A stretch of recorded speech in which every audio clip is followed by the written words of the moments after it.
Sawadee.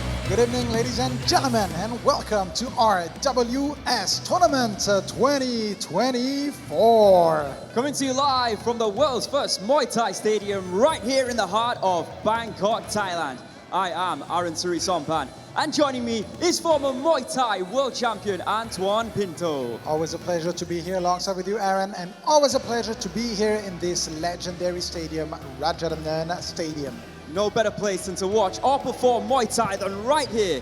Established in 1945, Rajadamnern Stadium has stood as the world's first Muay Thai stadium with 78 years of history. Rajadamnern Stadium is truly the home and birthplace of the art of 8 limbs, the best form of striking in the world. A very different place now because we have entered a new era for Muay Thai and a new era for Rajadamnern Stadium. With the establishment of RWS Rajadamnern World Series, one of the premier Muay Thai promotions on the face of the planet. RWS Rajadamnern World Series gathers some of the best Muay Thai fighters from all corners of the globe to identify the best strikers on earth. RWS is giving opportunities to elite fighters to compete at the home of Muay Thai, Rajadamnern Stadium. It's also brought prestige back to the Rajadamnern Stadium belt, and it's home to the greatest Muay Thai tournament, and that tournament is back. The third installment of the world's biggest and baddest Muay Thai tournament continues tonight on RWS. Yeah, absolutely, Aaron. And tonight is the second round of the welterweight, some of the best fighters of the world. But of course, alongside with that, we also have some more fights. So let's have a check at the fight card. In the very first prelim of the evening, the girls are in action. Narak from Thailand will be taking on Gabi from Brazil. A rematch in bout number 2, the star from Thailand will be taking on Gokhan, the previous winner from Turkey. The third and last prelim bout of the night from China, we have Wang Xianjing, who will be taken on from Thailand, Yodtanong. Moving on to the first bout in the main card and the first bout in the welterweight tournament, Yodwicha Gym will be taken on Hercules. And then moving over to Group A, 2 fighters who have yet to score in the tournament, Choojaroen and Saenpon will be in action. And then back to Group B, 2 other fighters who have yet to score. McVicker from Australia will be taking on Sajad Satari from Iran. And of course, the last bout in the tournament, 2 of the most favorite fighters to win this tournament, Tapaokaew will be taking on Dinser. Last bout of the evening from England, Liam Griffin will be taken on from Thailand, Dabransarakham. All right, ladies and gentlemen, so let's start the night with the very first bout of the evening. So please welcome the fighters, Narak, Numponthep, and Gabi, Phuket Fight Club.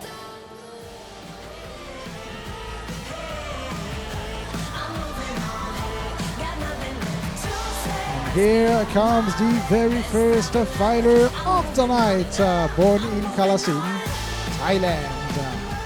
Back here in RWS, welcome to Narak Numponthep.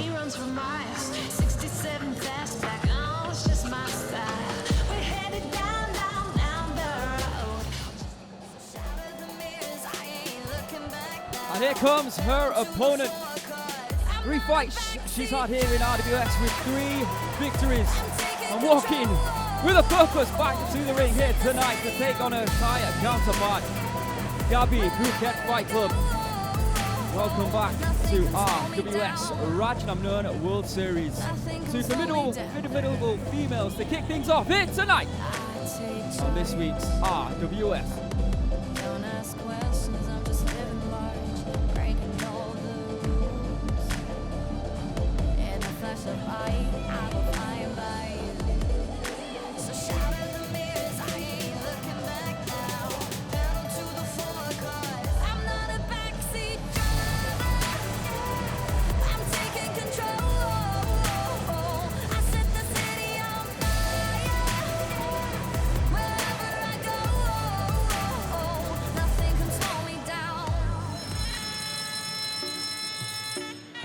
Let's have a look at the tail of the tape. Fight taking place at super bantamweight, although both fighters easily made weight and could probably fight a little bit lower we've got Narak Numponthep from Thailand, 19 years of age, standing at 165 centimeters, weighing in at 121.8 pounds. She has a reach of 165 centimeters. Born in Kalasin in Thailand, she has a professional record of 32 fights with 20 victories and 12 losses. Most recently, she flew to Australia to fight for the WMO female world title at 108 pounds. She's been competing here on RWS at 115 pounds and is actually undefeated. There you can see Narak Numponthep. So she's stepping up in weight to take on her opponent here tonight. But she is undefeated, like I said, in RWS with wins over Wang against Winia from Singapore and Sydney Silvestre from France. And there in the blue corner, you can see Gabi from Brazil, training out of Phuket Fight Club, 20 years of age. Same height as Narak, 165 centimeters. She actually weighed in 119.5 pounds, well under the limit. Has a reach of 165 centimeters. She was born in Sao Paulo, Brazil. 20 professional fights to her name with 14 victories, 5 losses, 1 draw. Last time that she competed here on RWS, she was very, very impressive indeed. And she actually has a win over one of Narak's teammates, Danielle, from the USA. However, last time that she actually fought Muay Thai was in Phuket, and she has a loss over Dan Kong Fa Banchamek. So actually both these fighters coming off losses, not here at Rajadamnern Stadium. Both are undefeated in this promotion, but I'm sure both looking and wanting to get back into the winning column here tonight. Goes without saying, doesn't it? Incredible evening of action here tonight on RWS. The tournament has been magnificent so far. Round 1 of the group stages now complete for all 5 tournaments, and we're going back round again. Welterweight here tonight, and the matchups, every one of them could be a main event fight. We've got Yodwicha and Hercules, who both won their fights. Choojaroen and Saenpon, who didn't win their fights. Same as McVicker and Sajad, who are also looking for their first points on the board. And then we'll be rounding it up in our main event with Tapaokaew, the current Rajadamnern Stadium champion, against the former Rajadamnern champion in Yodtanong. Incredible night of action. And 2 tremendous females to kick things off with the introductions for your first bout of 3 scheduled prelims. Mr. Beer.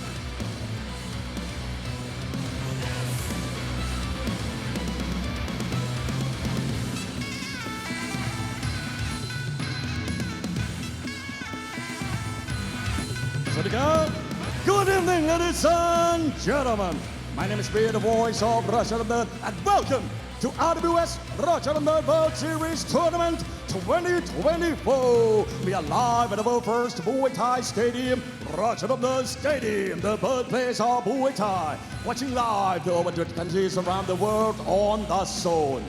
Ladies and gentlemen, it is now time to start the first preliminary fights of the evening. Are you ready?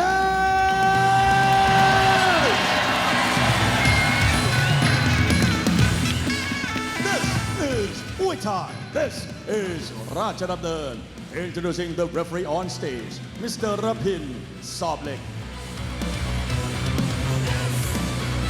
And now, ladies and gentlemen, introducing first, fighting on the red corner, 19 years of age, just stand at 165 centimeters tall, and weighing 121.8 pounds. GO record of 20 wins and 12 losses, representing Kalasin Province, Thailand. Let's do it for Narak Numponthep!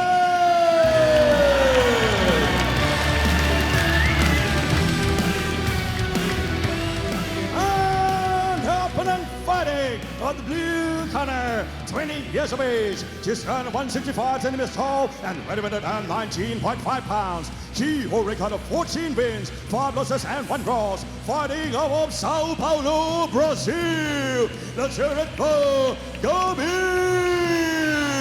Phuket Fight Club. All right, the stage has been set. An incredible night of action with a lot on the line about to take place. To kick things off, we have two top 10 females going head to head right now. A regular weight category this for Gabi, but like I said, Narak taking a risk going up in weight. Let's see how she performs against her. She's looked, well, they both have looked incredible. Since making their debuts here on RWS. You can see straight away Gabi pushing forward, being the aggressor of the two. Narak seems to be, yeah, she needs to be happy on counter striking. Oh, beautiful left high kick there from Narak. Equally good right hand in reply from Gabi. Oh, there we go again. Counter left kick to the body this time was money from Narak. Of course, Gabi would prefer to stay close, being able to use the clinch in her hands. But Narak doing a great job with the footwork, moving around. Ooh, good right kick from Gabi though. And here goes the clinching action. Yeah, you can see when they do come together that Gabi does look a little bit stronger. She's built a little bit bigger than Narak, even though they are the same height. Good strong right knee there from Gabi. Oh! Vicious elbow, I believe, thrown there from Narak. Great hand positioning for both fighters. Well, Narak, she started well with those counter kicks. But when Gabi does get close, she puts Narak in trouble, and doesn't she know it? Again, putting her in the clinching position, trying to utilize her strength against Narak. But Narak doing it. Oh, good left hand there from Narak. I don't think Gabi was expecting that. Great job in the clinch from Gabi in that exchange though. But the outside for Gabi, the outside for Narak, and the inside for Gabi. Oh, again. You know, Gabi being a little bit reckless in the way she's pushing forward. Narak once again looking for a left hand and an elbow, and a big right elbow in reply there from Gabi. And she is cut though from one of those elbow strikes in two places.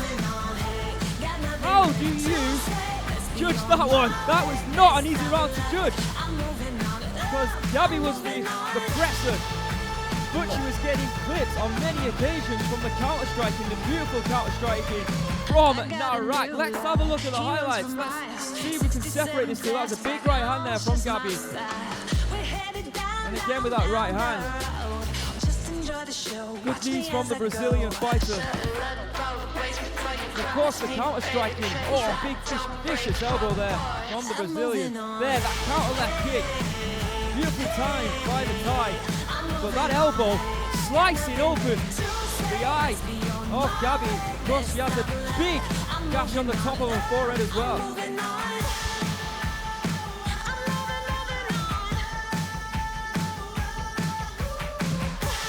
Ladies and gentlemen, in the first round, the first and the second judge score red 9, blue 10. And the last judge score red 10, blue 9. Well, they both connected with big elbows.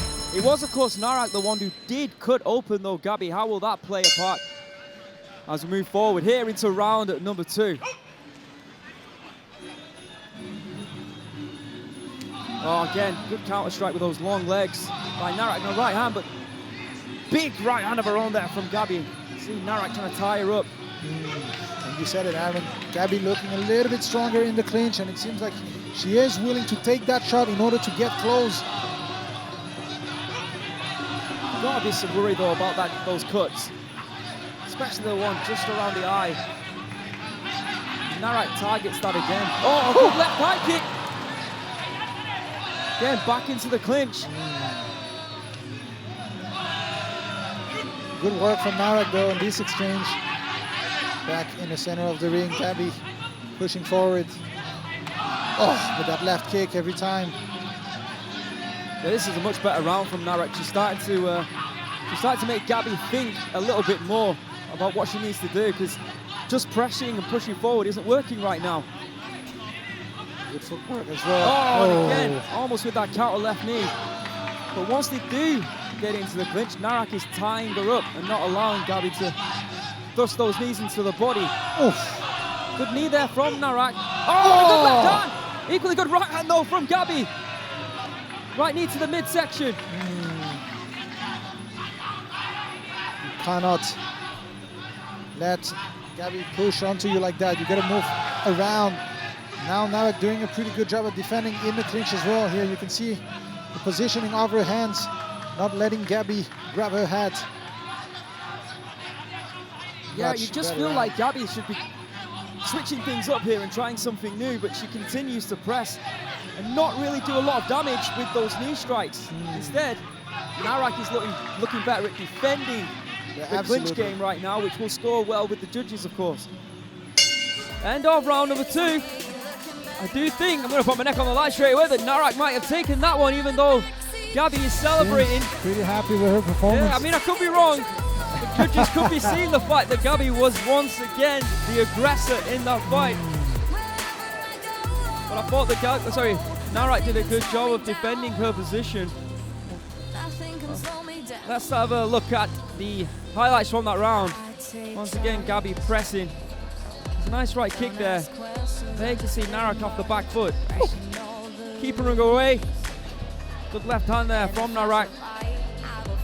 Once again, another great round of action here on RWS. And once again, another close fight. It really could go either way. I could see it from either fighter's viewpoint, but I do think that Narak was tactically a little bit better in that round.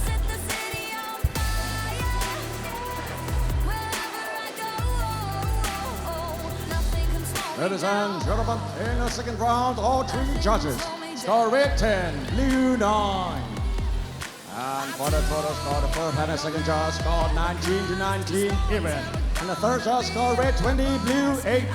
Must be a majority draw, but like Antoine says, pretty much if you win this round, then you win the fight. And it seemed like Gabi kind of forgot her entry weapon in the second round, as she was doing that in the very first round. So it's going to be interesting. Great point. Is she going to adjust in this round or not? Let's find out. Yeah, here you can see the kick to enter the clinch, and already much better work from Gabi. Woo. Once again, being aggressive, looking for those knee strikes. But I'm sure Narak's pretty comfortable right now, holding off Gabi, and she's throwing her own left knees. Yeah, you don't want to let Gabi grab your neck, though. Good defensive work from Narak. Equally good from Gabi. Good entry weapon. Oh, but look, every time you got to go through that left knee of Narak. That's better positioning there for Gabi. Yeah, absolutely. One thing that we didn't talk about as well is how much energy did it take out of Narak to keep Gabi away in round number 2 to defend that position. Will that play a factor here in round number 3? Because it seems like Gabi's got a lot more in the tank right now. You see that cut on the top of her forehead. Got left kick there from Narak. Need to see more of that. I'd like to see more of that, should I say. You see Leo, the head trainer of Phuket Fight Club, cheering on his fighter right now. Perhaps thinks she's doing enough here in round number 3. Right now, Narak happy to move back to the ropes to throw that left kick or left knee. Good positioning from both fighters in the clinch. Equally good. Still pushing forward. Gabi, Narak waiting for that left kick. The right comes first. Oh, this is close. You can tell already, if this continues in this fashion, someone's going to be very disappointed to take a loss here. Of course, both, like I said, are undefeated in RWS, both 3-0 against very good competition. Gabi not doing bad at all, though. Even though, yeah, this is a little bit similar to round number 1. Yeah, absolutely. You see, Narak's now struggling to keep her off. Something she didn't struggle with in round number 2, Antoine. Yeah, absolutely. Is she waiting too much? Is she fighting too defensively? Very close rounds. Very difficult to judge. Yeah, what a fight from both fighters.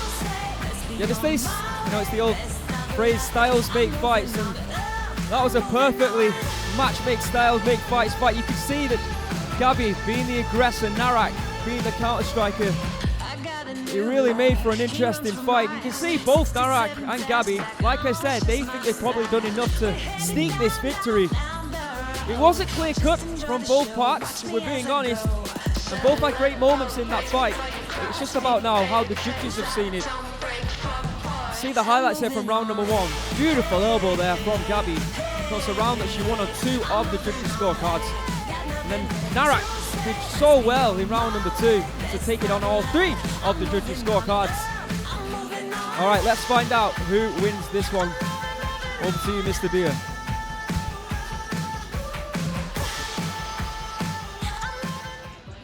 Ladies and gentlemen, after 3 rounds of Muay Thai action, we go to the judges' scorecard. The first judge scored is about 29-28. The second judge scored 29-28. The third judge scored 30-27. The clear winner by way of unanimous decision.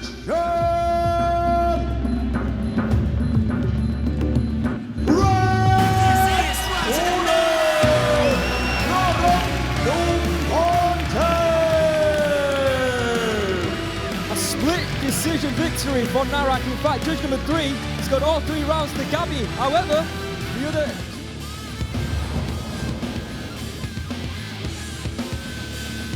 Ladies and gentlemen, it is time for the second preliminary fight of the evening. Introducing first, fighting out of Surin, Thailand. Please welcome the star, Petchkiatpetch.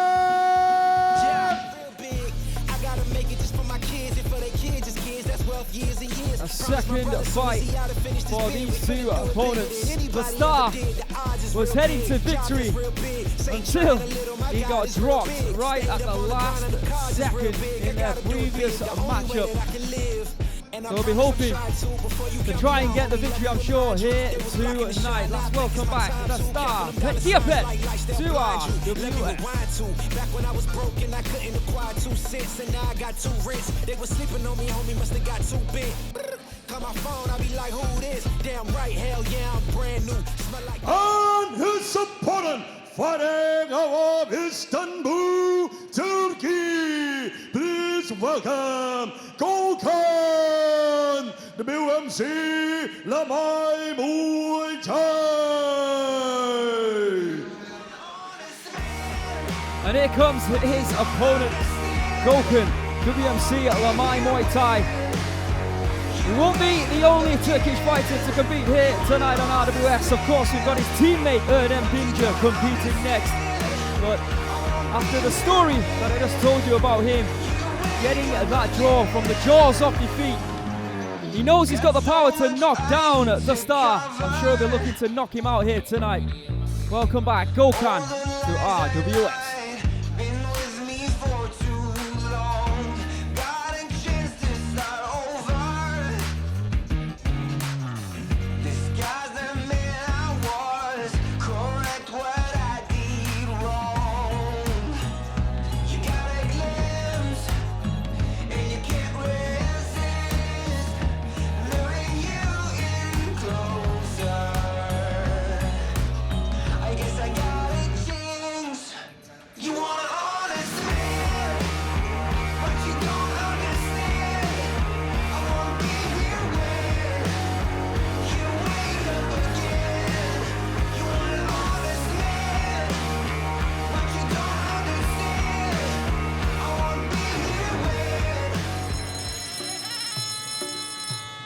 There you can see the tail of the tape for the second prelim here tonight, taking place at welterweight, 147 pounds.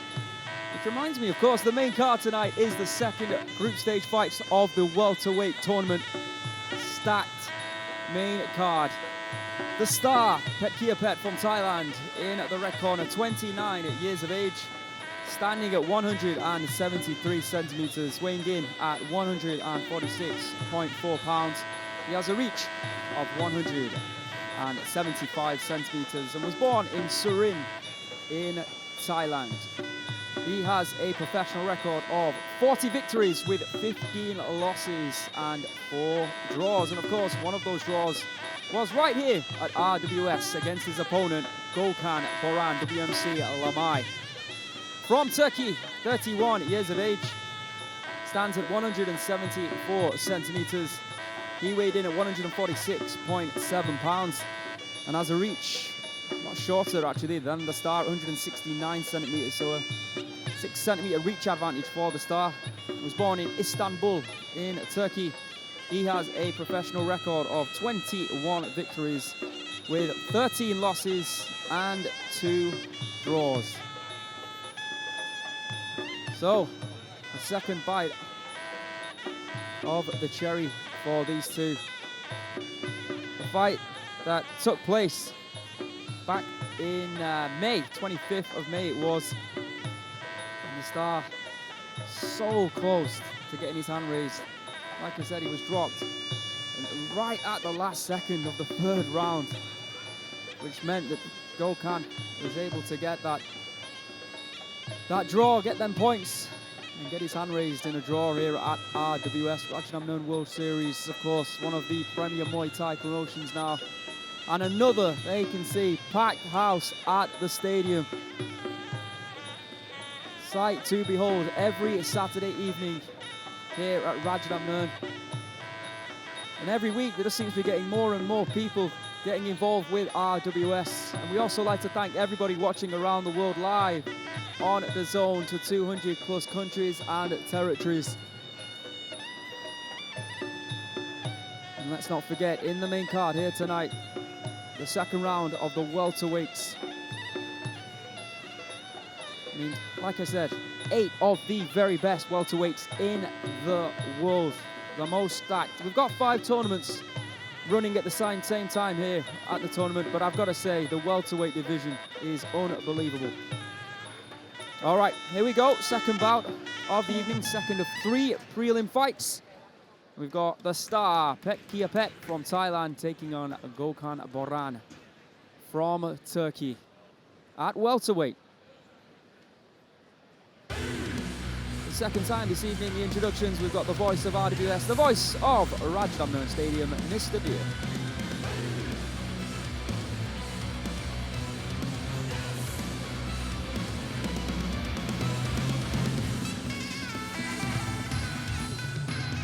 Ladies and gentlemen, this is the second prelims of RWS Rajadamnern World Series. This is Muay Thai. This is Rajadamnern. Introducing the referee on stage, Mr. Parin Hantanaboon. And now, ladies and gentlemen, introducing first, fighting on the red corner, 29 years of age. He stands 173 centimeters tall and 146.4 pounds. He holds a record of 40 wins, 50 losses and 4 draws. Representing Surin Province, Thailand. Let's hear it for the star, Petchkiatpetch!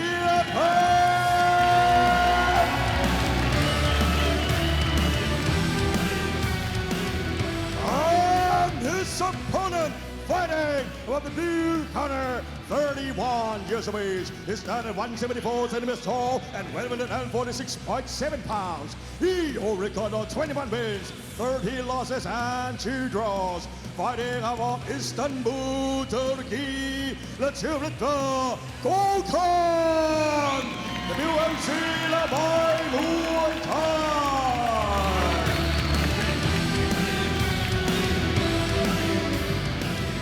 All right, here we go. Can one of these fighters get the job done? Let's find out. Round 1 of a scheduled 3 here on RWS.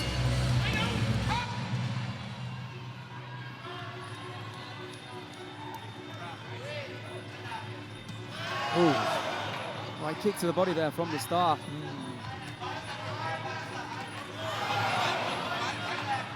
Oh, again, looking for knee strikes through the body of Gokhan. Gokhan trying to time that right hook, trying to take him out the air. Nice snapping left hand there from the Thai. Outside looking. Oh, big left hook though from Gokhan. See the star being a little bit faster. Gokhan really looking to get close and use that power. Those hands. Oh, with the right kick again. Combination. Beautiful switch of levels there from Gokhan, going to the body and upstairs as well. Just actually noticed in the corner of Gokhan, looks like there's a TV crew filming. No pressure, or should I say more pressure, because of course we're being streamed right now. But it must be for him and for Erdem Dinger as well, I suppose. Going back to Turkey, left hook. Woo! Cornering the star right now. Applying the pressure. Doesn't want to be waiting in the corner like that. He needs to get out of there. A lot of fans and Gokhan right now. Good left kick, well blocked by the star, and a good right kick of his own. Nice. Better. Oh, nice left arm, but an equally good left hook there. Star taking some big shots throughout round number 1. It seems like he's the quicker of the two, whereas Gokhan might have a bit more strength in those shots. Nice low kick, outside kick in reply there from the Star. The Star now doesn't look like he wants to move back, trying to meet Gokhan. Actually taking the fight to him right now. Yeah, probably doing the right thing if you ask me. Oh, Gokhan looking for a big elbow. Right kick there from the Star. Now it's Gokhan's turn. Oh, left hook. Good block there with the low kick. Oh, pretty clear. Gokhan favors his hands. Back into the center of the ring we go. Woo!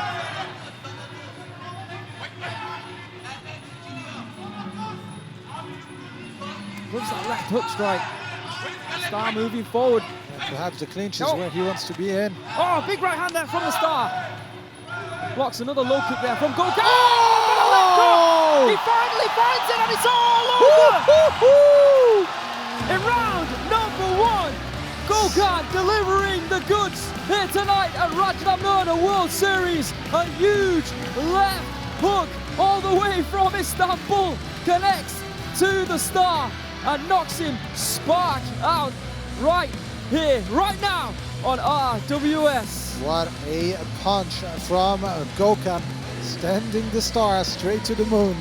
What a hook. The Star will be seeing stars after that one. Tremendous work from Gokhan. And he needed that, he wanted that. He was looking all throughout the round for that big left hook and he finally found it. Thankfully the Star back to his feet. Let's have a look at how he achieved it. He was looking for those big hooks all the way through round 1, but there, pivoted and bang. Oh, right on the chin. The Star not shining so brightly right now. A first round knockout victory for Gokhan. And of course we've got Erdem Dinja up next in the main card in our main event. Oh, beautiful by Gokhan. Let's make this one official.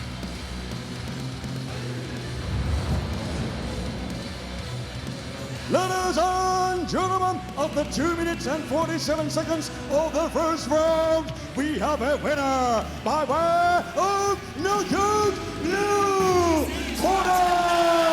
Gokhan, W.M.C.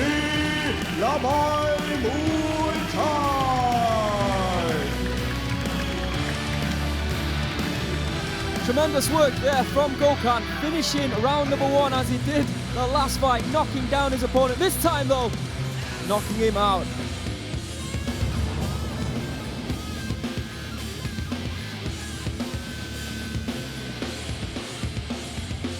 Ladies and gentlemen, this is the third preliminary fight of RWS Rajadamnern World Series. Introducing first, representing China, please welcome Wang Xianjing, Looksuan Muay Thai.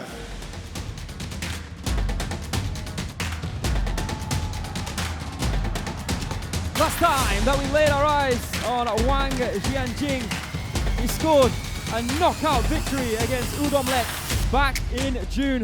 A vicious and perfectly timed left hook, getting the job done for the Chinese fighter.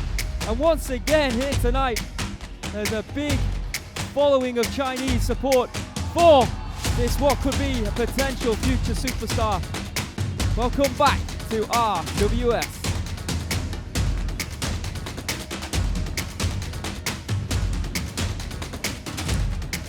And his opponent, fighting out of Rayong, Thailand, please welcome Yodtanong, Petchwanglang.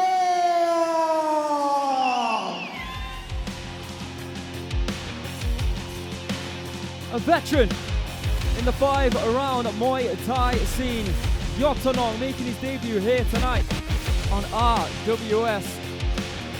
It's an interesting test this for both these fighters. We've got the prodigy of Wang, Xianjing, and you've got the experience of Yodtanong clashing against each other, a kickboxing style against a fighter who's, of course, all-round Muay Thai. Let's see what happens as we welcome in his debut here on RWS, Yodtanong.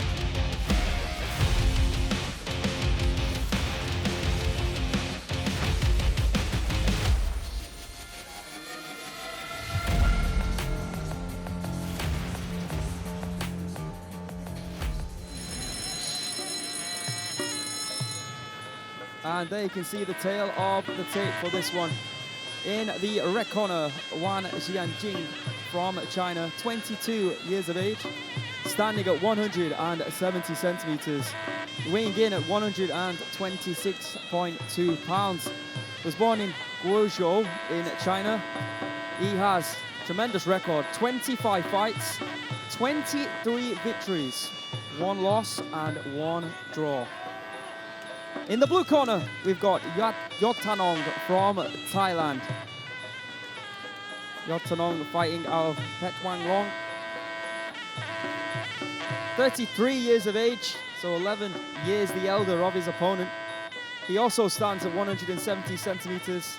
He weighed in at 128.8 pounds. And as a reminder, this is the final prelim.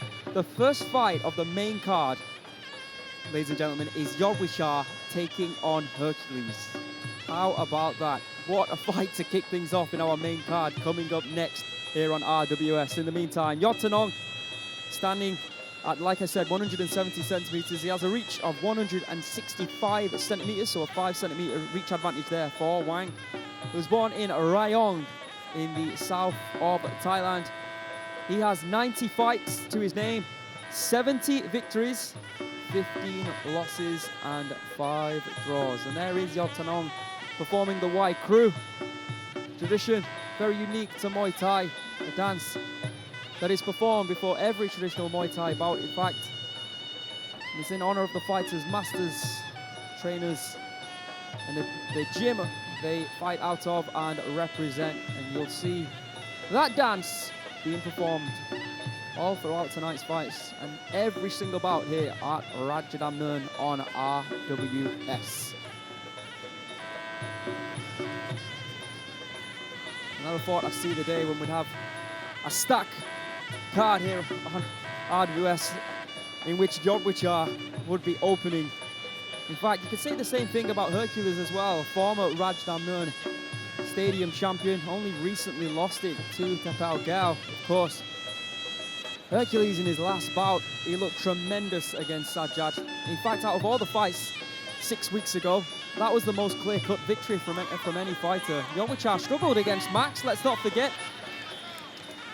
So that's an intriguing bout. I'm sure, though, many would see Yodwicha as the favourite for that one. In the meantime, third and final bout of the evening, Wang Xianjing from China, Yodtanong from Thailand. With the introductions, Mr. Beer.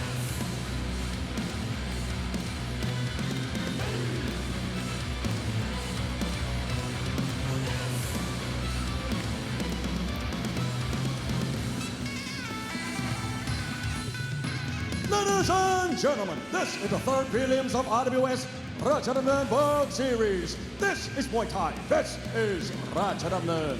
Introducing the referee on stage, Mr. Porame Tukdi. And now, ladies and gentlemen, introducing first, fighting of the red corner, 22 years of age. He stands at 170 centimeters tall and weighing in at 26.2 pounds. He holds a record of 23 wins, 1 loss and 1 draw. Representing China, the champion Wang Xianjing, Looksuan order Muay Thai.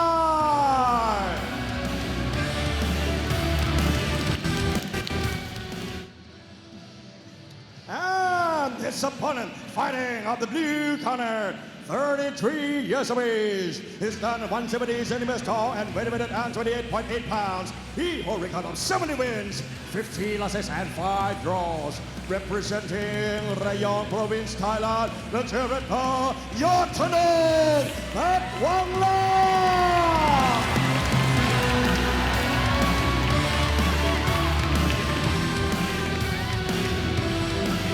Intrigued by this one. It's a great test for Wang Xianjing. An equally good test as well for the aging Yodtanong. 3 minute rounds. Here we go.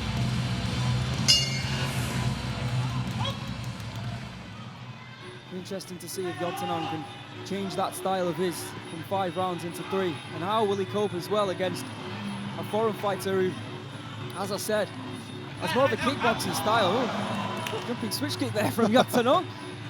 Going a little bit unorthodox for Yodtanong, trying something new.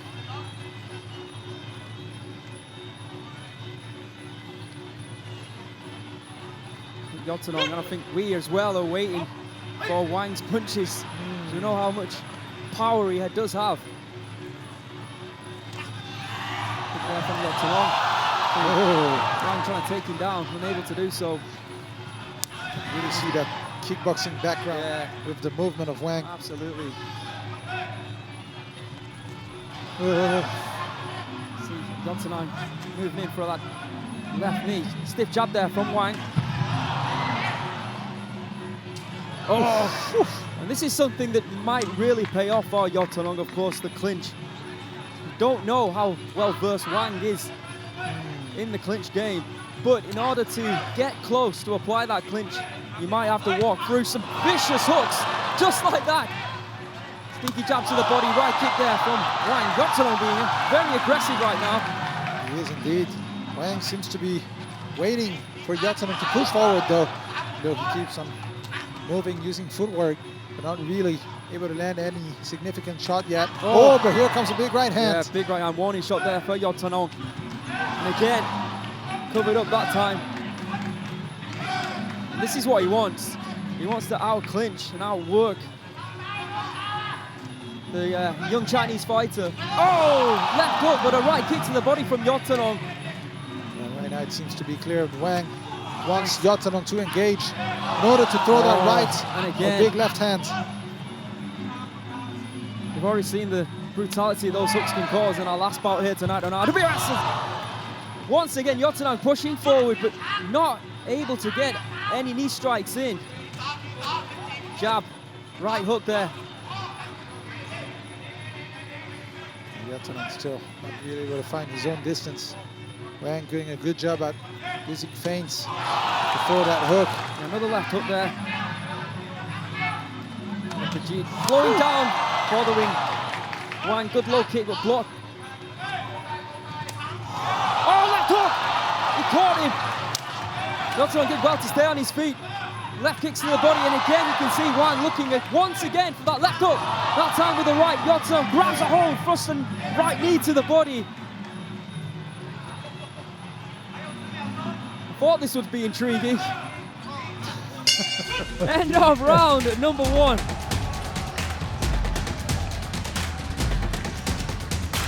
Wang fighting like he's at home right now. The crowd is behind him. A good performance in the first round, even though we saw Yodtanong. He was getting a hold of Wang for a few times. He was not doing that at all. Yeah, there was a few knee strikes in there, but it's the left and right hands from Wang, and even some jabs as well that were causing him some issues. Yeah, you can see the aggressiveness of Yodtanong there over and over again with that right hook, and there it was the left hook that clipped him. It almost floored the Thai fighter. Beautiful right kick there, just under the arm.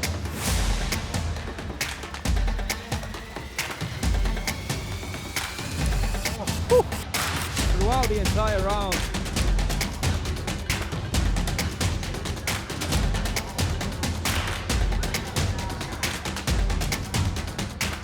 Ladies and gentlemen, here's our first round. All 3 judges. Scoring 10, you 9. Wang Xianjing, the Chinese contingent watching. are pleased as well. Scoreboards up here in the stadium. We get to see what you get to see at home. But it was indeed a 10-9 round to Wang Xianjing. All right, let's see what happens here in round number 2.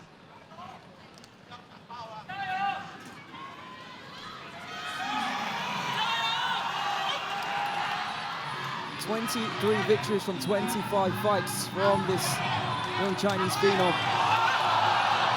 Closing in on 24 victories right now. Nice low kicks. What was asked of him, and he's listening. Oh, and a big overhand right. Yodtanong taking it well. Oh, well swinging. timed. Yeah.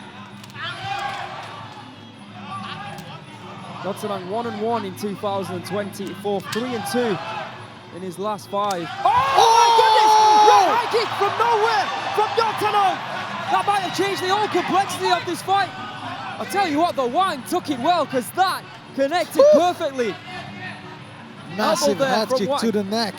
How is Wang still standing on his feet right now? Idea. Body shot, then a left hook once again there from Wang as Yodtanong continues to chase, getting a little bit frustrated with the fact that Wang is continually on the back foot.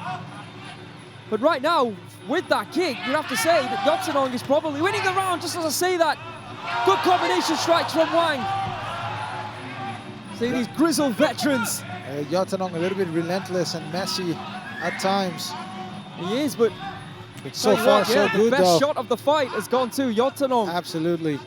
Wang though not so aggressive this round. Good combination attempt. That was a big knee there from Yodtanong as well. And again, connecting with that right high kick.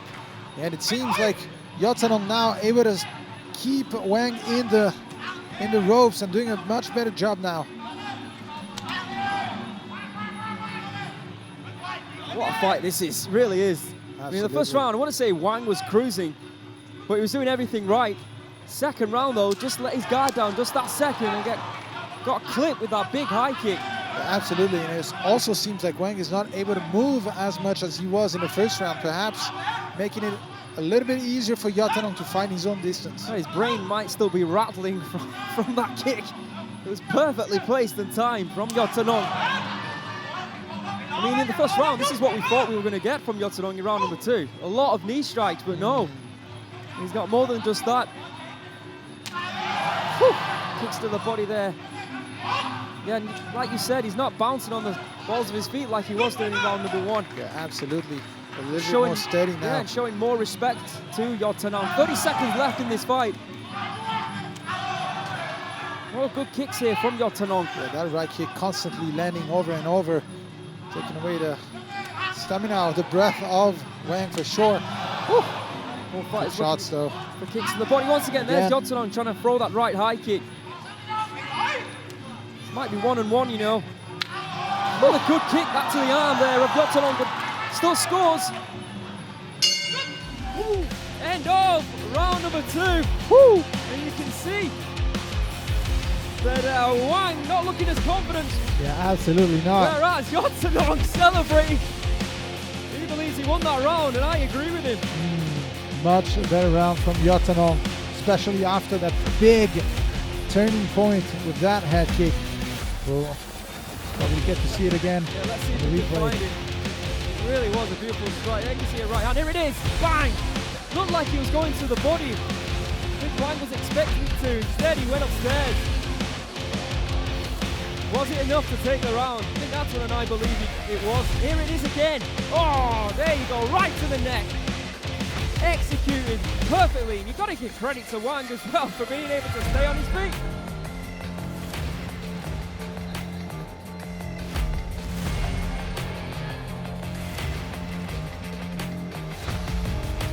Ladies and gentlemen, in the second round, all 3 judges score red 9, blue 10.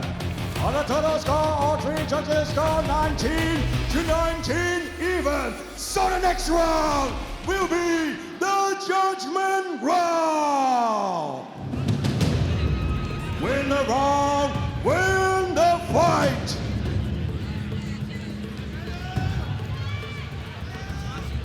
Well, after round number 1, we all thought Wang was in cruise control. He was almost outclassing Yodtanong. But round number 2, that high kick, the separator, has won Yodtanong the round, and we go into a judgment round. And as Beer eloquently says, if you win this round, you win the fight. We've got to see more from Wang. It's a real test for him. It's exactly the sort of test that you want to see as well from someone with the height of Wang Xianjing. All right, here we go. Third and final round. Yeah, interesting. There he is, back on the balls of his feet now. Oh! Good right hand, but once again, the grizzled veteran able to take it. But Wang now throwing with more purpose. Wang catching kicks. Don't want to be taking too many of those shots. But Beautiful right kick to the body, then a right hand. Good right knee and a right hand. Was it a slip or was it a knockdown? The referee adjudged it to be a slip. Yeah, he did. I don't disagree with that call though, but that could have been a knockdown. And now making it harder for Yodtanong. It's a great start to the round from Wang, exactly what he needed after round number 2. But he's got to continue. He doesn't want to step back on the back foot, which it seems like he's doing right now. Absolutely. He should continue pushing forward, because that's what is troubling Yodtanong. But instead, he isn't. This is where a little bit of experience probably helps fighters.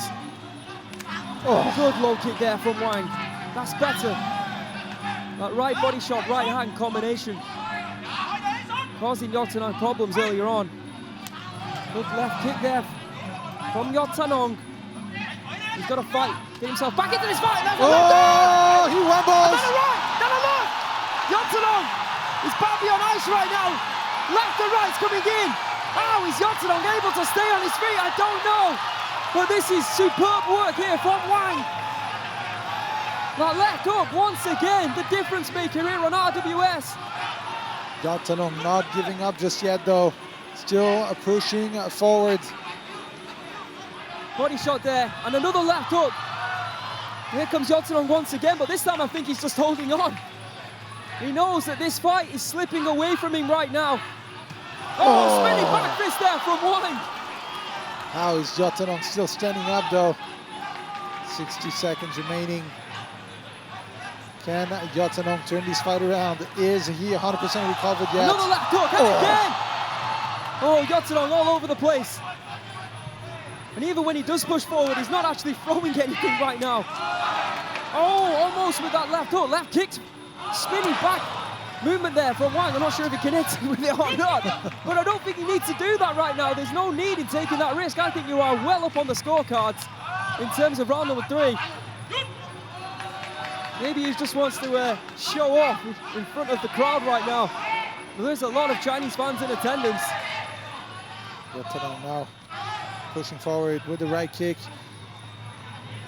Knee strikes there, but not enough from Yodtanong. Yeah, he's going to need something big now in order to turn this round around. Another right kick, right hand combo from Wang. Left hook to end the fight, and you can see the face of Yodtanong says it all, the disappointment after coming back in round number 2, but credit where credit is due to Wang Xianjing.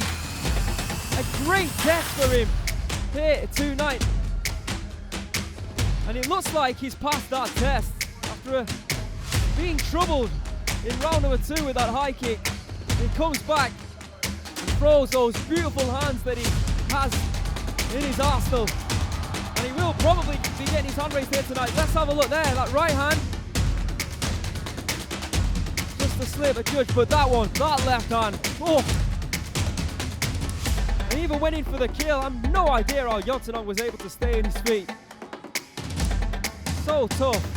After that, right high kick in round number 2 where Yodtanong, he was almost off-separated.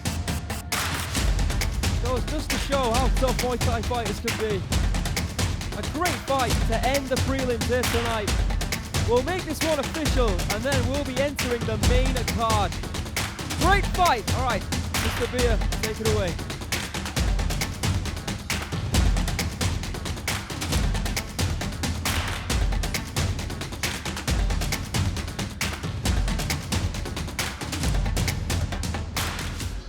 That gentlemen, of the 3 rounds of Muay Thai action, we go to the judges' scorecard.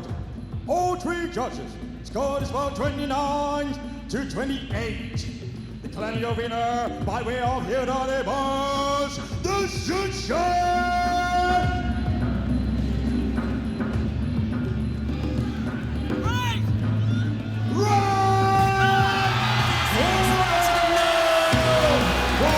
Xianjing, Looksuan on the Muay Thai.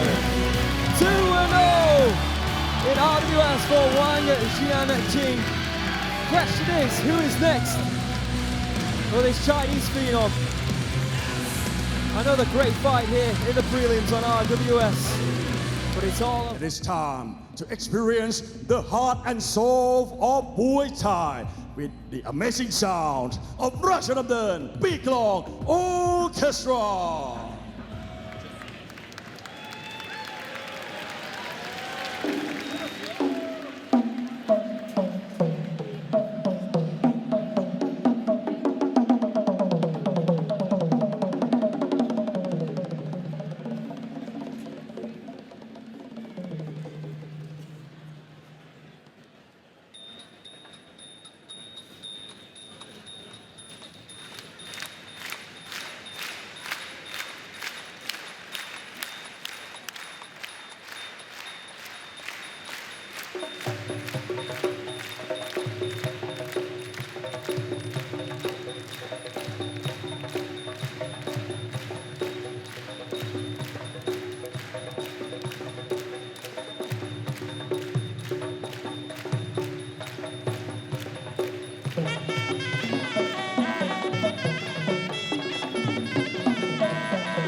Ladies and gentlemen, make some noise for the rest of the Big Long Orchestra.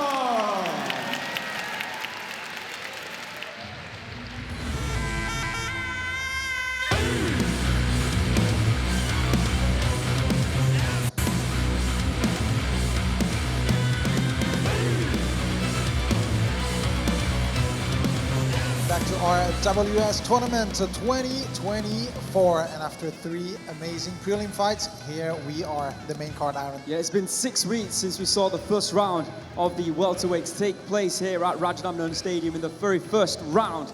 It's now time for round number 2. The 8 fighters return, all trying to get points so they can then potentially go through to the final 4 here and this year's tournament on RWS. Yeah, absolutely. And with that being a tournament, that means that there will be one winner, one champion for one belt, Aaron. Yeah, absolutely. And what a belt it is. One of the most beautiful belts in all of Muay Thai. The Rajadamnern World Series tournament title. And of course, it has a little piece of history. The first ever ring here at Rajadamnern Stadium, before it was replaced, is embossed in the top of the belt. And let's also not forget why the fighters are here. 3 million baht will be given to each tournament winner. And of course, there are 5 tournaments going back to back simultaneously here this year. And tonight, of course, it's the turn of the welterweights. Yeah, absolutely. So we will have a last check at the fight card. Yeah, the very first bout in the welterweight tournament, Yodwicha will be taking on Hercules. Next up in Group A, 2 fighters who need points. Choojaroen will be taking on Saenpon. In bout number 3, we go back to Group B, and 2 other fighters who desperately need points on the board. McVicker from Australia will be taking on Sajad from Iran. The last and 4th fight in the welterweight group, the current Rajadamnern Stadium champion Tapaokaew will be taking on former Rajadamnern champion Erdem Dinser. Of course, after that, we do have one more bout from England. Liam Greenfin will be taking on Detrid Sitsong Pinong. Of course, I talked about the current Rajadamnern Stadium champion and probably one of the favorite of the tournament, Aaron Tapaokaew. Yeah, absolutely, and what a great performance in the first round against Choojaroen. He looked spectacular in that fight. Of course, the current Rajadamnern Stadium champion, defeating the only fighter to defeat him in recent times, and probably now one of the favorites for the tournament. But let's not write off Erdem Dinger, who's got tremendous power in those hands. It is going to be a tremendous main event here tonight. And for those 4 fighters that you see on your screen who have currently yet to score, it is an incredibly important night. If they don't score here tonight, then it could be potentially the fact that they are going home. Well, very important fights and a lot of pressure for all of these fighters. And I do believe that now everyone wants to watch the fight. So ladies and gentlemen, please welcome the fighters, because this is the RWS Tournament 2024. Ladies and gentlemen, it is time for RWS Tournament 2024 of the Welterweight division in Group B. Introducing first, the current Rajadamnern Stadium interim Super Welterweight champion, representing Nakhon Ratchasima Province, Thailand. Please welcome Yodwicha, the Devil's Nightmare, Yodwicha Gym, Sanun Farm.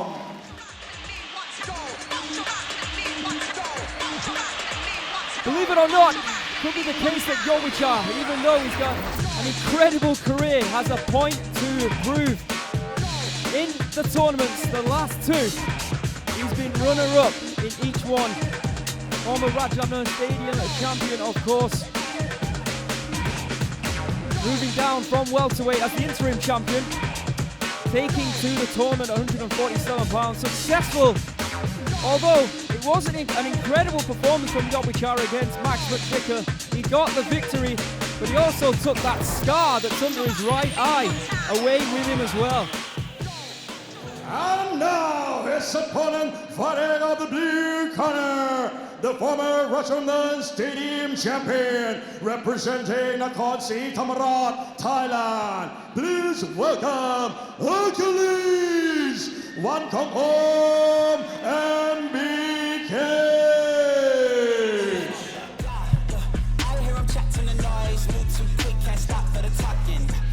Someone who has been incredible form in recent time is that man right there, Hercules. Up until recently, he was the Rajadamnern Stadium champion. Let's not forget, he's had 9 fights in RWS with 6 victories. Of course, the last time that we saw him, it was a very impressive victory over Sajad Satari. Now, this will be a real test. A big, big test against Yodwicha. What a way to open up tonight's second round fights at welterweight. It's Yodwicha against Hercules. Amazing. Beg, please get on your knees. Came from the jungle, up in the trees. I got a few tricks up in the sleeve. One wrong move, I'ma let out the big shoes, check out the crease. Blow like I'm Bigfoot, step on the beat. Make a man's run till he step out the cleats. When the whole place scream, gotta get out the.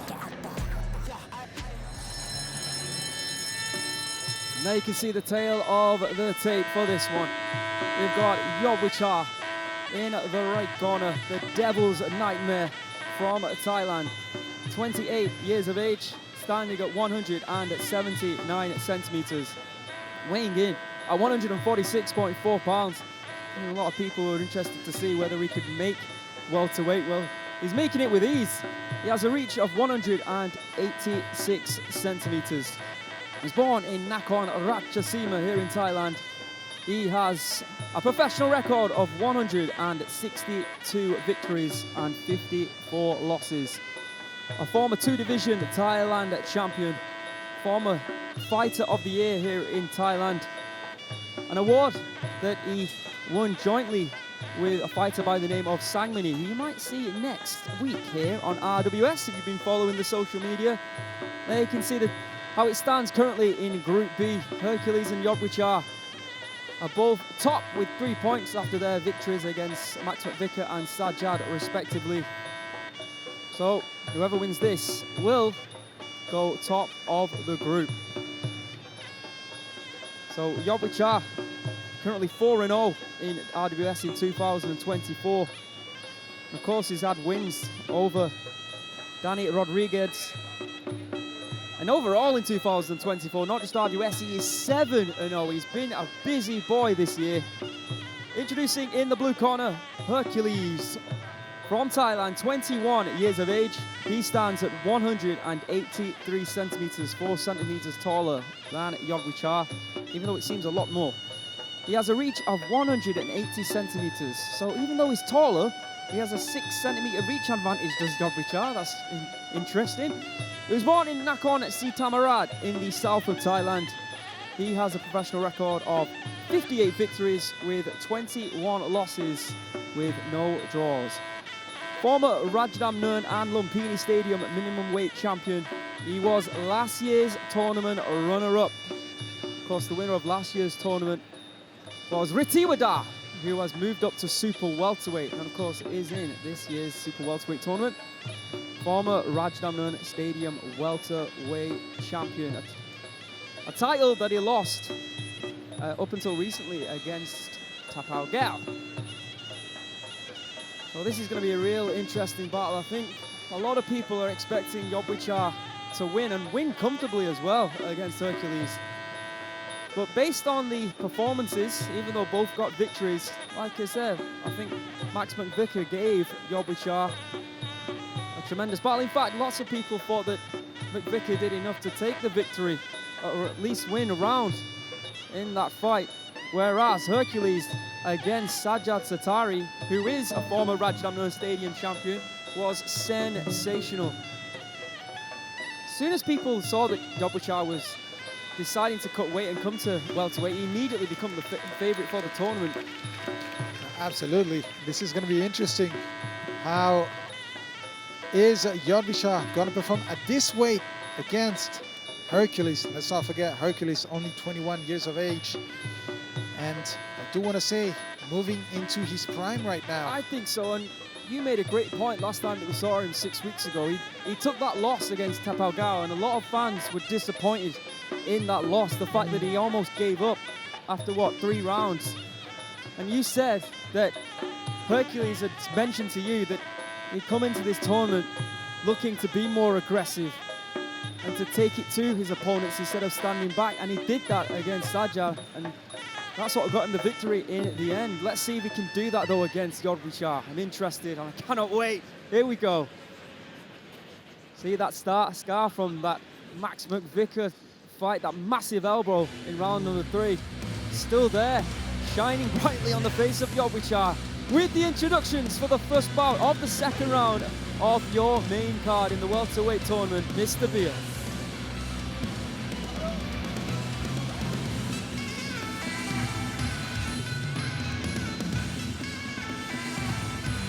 Ladies and gentlemen, we are now entering RWS Rajadamnern World Series Tournament 2024. Tonight we have 4 bouts of the welterweight division and 1 more bout of RWS undercard, England versus Thailand. Ladies and gentlemen, it is now time to start the first main card of the evening. We are live for the birthplace of Muay Thai to over 200 countries around the world. This is Muay Thai. And this is Rajadamnern.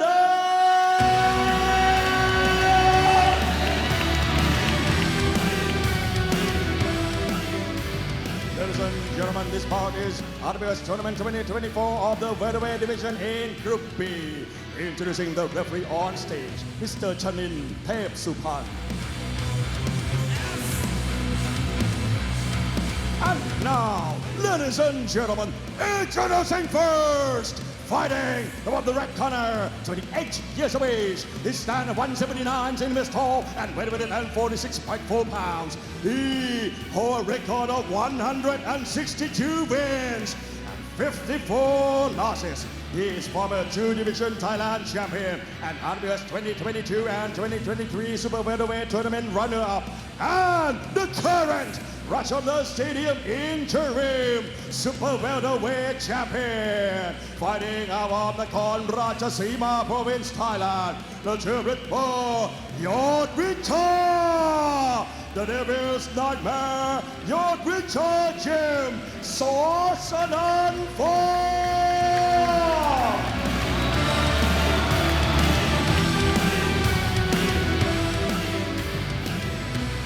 and his opponent, fighting of the blue corner, 21 years of age. He stands at 183 centimeters tall and weighs 147 pounds. He holds a record of 58 wins and 21 losses. He is a former Rajadamnern Stadium minimum weight champion and former Rajadamnern Stadium welterweight champion and RWS welterweight tournament runner-up. And now, ladies and gentlemen, representing the Nakhon Si Thammarat province, Thailand, let's have it for Hercules, Yodtanong, McVicker.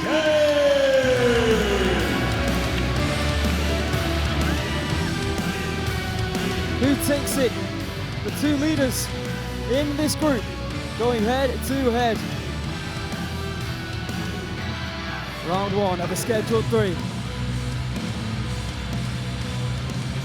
Here we go. You know, if you said to me before this tournament had taken place that Yodwicha and Hercules would get to the final, it wouldn't have surprised me. I can probably say that about all the fighters at this weight. That's how amazing this tournament really is. Oh, Yodwicha! Good start for the older fighter. Maybe Yodwicha deciding to be a little bit more aggressive. Swinging left hook there from Hercules. Wouldn't surprise me if Hercules himself wants to be more aggressive as well. Something that we've seen recently from Hercules, of course, as well, is those flying knee strikes.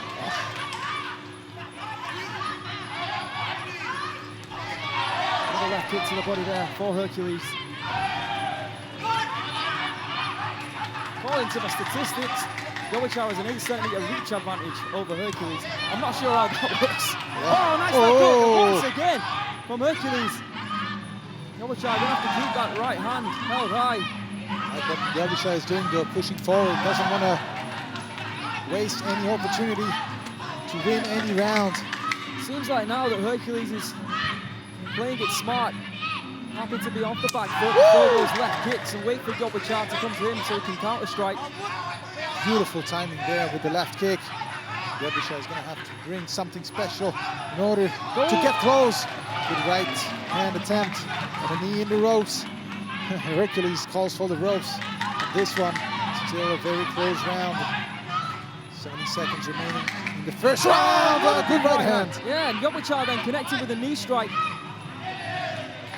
Of course, Yodwicha known back in the day as being one of the best Muay Thai knee striking. And that was in fact how Tapaokaew pretty much got that victory and took that belt away from Hercules. Absolutely, it was that constant work, getting close and making Hercules get tired. Good knee strike from Hercules. So far, good work from Hercules. Nice left knee. Left hand. He's having a lot of success with his left-sided attack, has Hercules. Left kick and left hands coming. Right knee. Beautiful step-in knee there from Hercules. Yodwicha looking to use the ropes with those knees. Not entirely sure how the judges are going to see this. Oh yeah, very close. Yodwicha, looking for elbow strikes. Another left kick there from Hercules, who's been constantly on the back foot throughout this round. Right shot to the body, and a left teep there from Hercules. And again, and these are going to count with seconds to go in round number 1. Oh, swing and a miss, and then somehow ducks under. Good way to evade that kick. All fighters celebrating Both fighters think they're good enough to take that round. What do you think? Hercules has got to have had the better of this one. Yeah, we had a Yodwicha pushing forward and doing the right thing. To the But naked Hercules, eye, though. it did look like that Hercules, even though he was on the back foot, connected with the most significant strikes of that round, including beautiful hooks there and knee strikes as well. Look at that right hand to the body, right at the end of the round there. Yodwicha almost standing on him. Big right hand. That was the start of the round there from Yodwicha. Well, I think I might be in agreement with you, Antoine. I think that Hercules might have just done enough.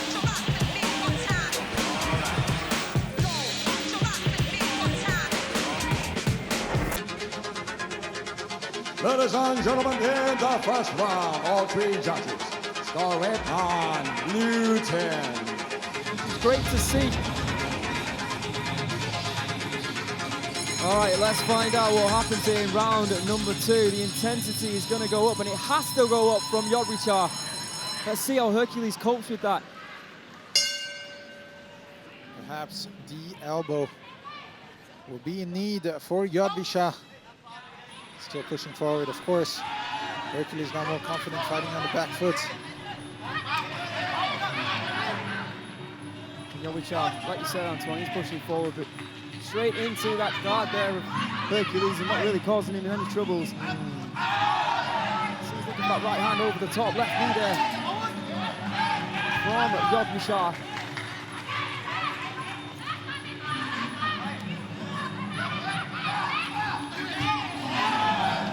Standing left knee there from Yodwicha, not sure he connected fully. He seems to be really wanting to engage in that clinch against the taller fighter. Good knees here from Hercules. So far, Hercules still outworking. He's looking comfortable, isn't he? You can see the amount of strikes he landed from Hercules in the first round. 19 to 10 in favor of Hercules.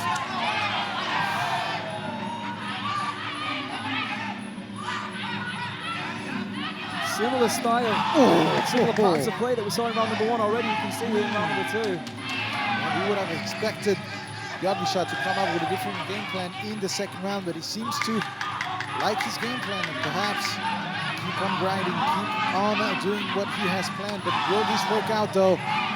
Hercules looking very confident and a great defense once again in the clinch. Very good. You can see Yodwicha has got past it somehow, but he's not scoring, and that was great defensive work by Hercules. Yodwicha being frustrated here tonight. Oh, that uppercut there from Hercules. Another right body shot. Same shot that we saw in round number 1.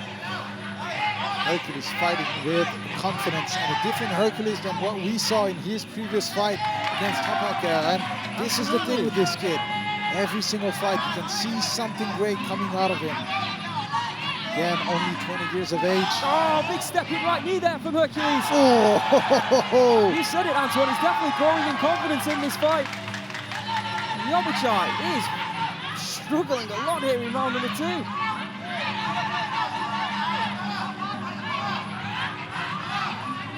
Yodwicha not giving up just yet.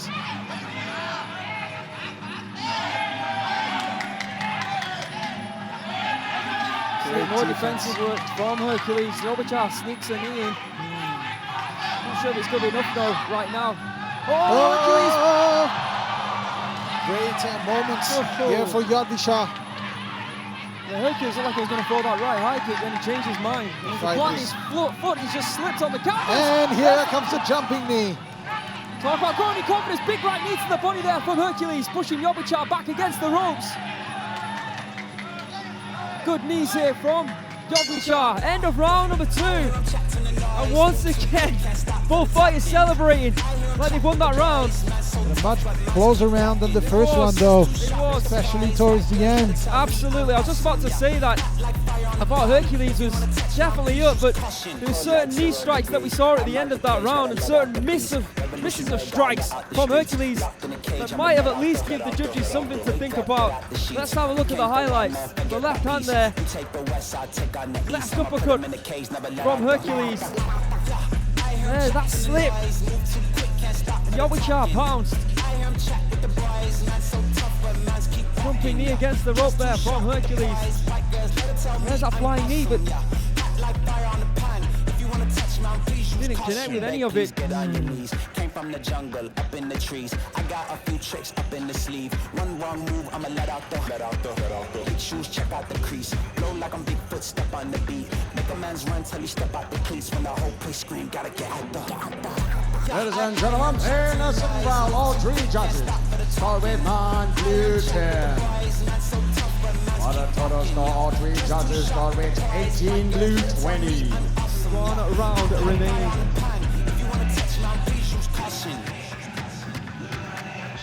To be honest, I can't really think of a moment in this fight so far where Yodwicha has been in big trouble, apart from when he slipped himself. Absolutely. He's controlled the fight masterfully, truth be told. But you never know with Yodwicha. He still has that power. He's still capable of knocking out any opponent at this weight. Left hook going in from Yodwicha, pushing. Oh! Big right hand, body shot down from Yodwicha. He's going after Hercules. Right now, good knees there from Hercules, just to defend his position momentarily. But Yodwicha is taking it to him. Whew, another left elbow strike attempted there from Yodwicha. Tremendous start to the round here from the two-time runner-up in this tournament and the current interim champion at Super Welterweight. Another right hand left hook there from Yodwicha. Where was this Yodwicha in rounds 1 and 2? I think many people will be asking. Yeah, absolutely, and again, it was a matter of game plan, and sometimes you come up with the wrong game plan and it can cost you the fight. He's got the tools, he's got the will, and he's got the experience, but now he's gonna have to connect with the shots he needs. Another right shot to the body there from Yodwicha. Not just going to the head, but going to the body as well. I think it's a smart play. And again, body hunting against this very big and very tall Hercules, who's proven to be a very awkward customer for Yodwicha right now. It's definitely going to be a difficult job for Yodwicha, not being a natural puncher. Now needing a knockdown. Right high kick. Hercules holding on a little bit right now. And going backwards a lot. I'm surprised the ref hasn't called. One. Left kick to the body there from Hercules. Looking up at the clock. 90 seconds left. Nice two. Hercules getting better each fight. Yodwicha not throwing. Almost with that left high kick after a spinning back attack. Oh! Big right hand there, knocking the head back of Hercules. Over 1 minute to go in this fight. He's taken some big shots in this round. He is indeed. Smart here by Hercules just to hold on, shave a few seconds off the clock. Yeah, and again, he doesn't need to fight anymore. He can only just defend himself and win the fight comfortably. And let's not forget that they will be competing again in months from now. It is crucial for both of these fighters to also not only just win the fight, but not overly get injured. Yeah, and we know those matchups, of course. Yodwicha will be taking on Sajad, and Hercules will be taking on Max. Yodwicha looking for an elbow.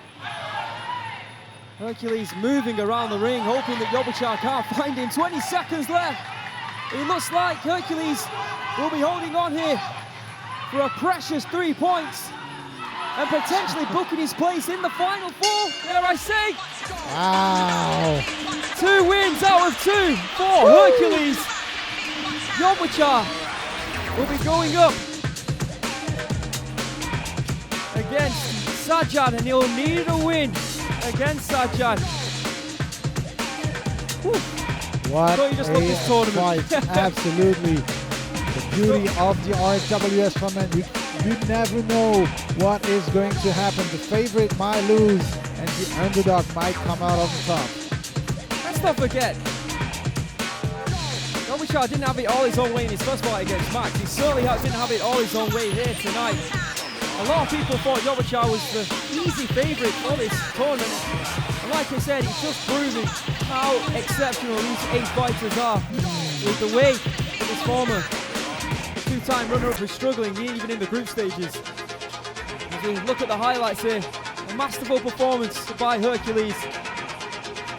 will get him 3 points. And momentarily, he will go to the top of the group with 6. Let's make this one official, boys and girls.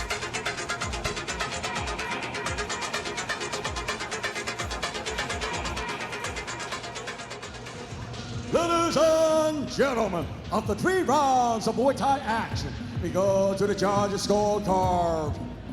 First judge scored is about 30-27. The second judge scored 29-28. And the third judge scored 29-28. Declaring your winner by way of unanimous decision.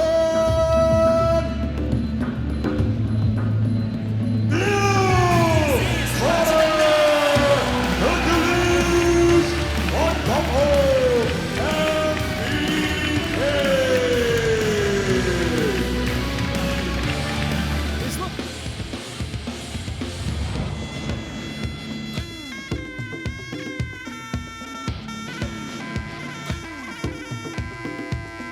Ladies and gentlemen, this bout is RWS Tournament 2024 of the Welterweight division in Group A. Introducing first, fighting out of Dabransarakham, Thailand.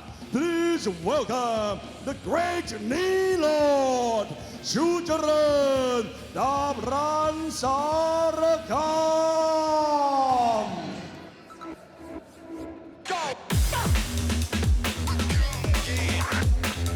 When we started this tournament, many people thought that Choojaroen could win the whole thing.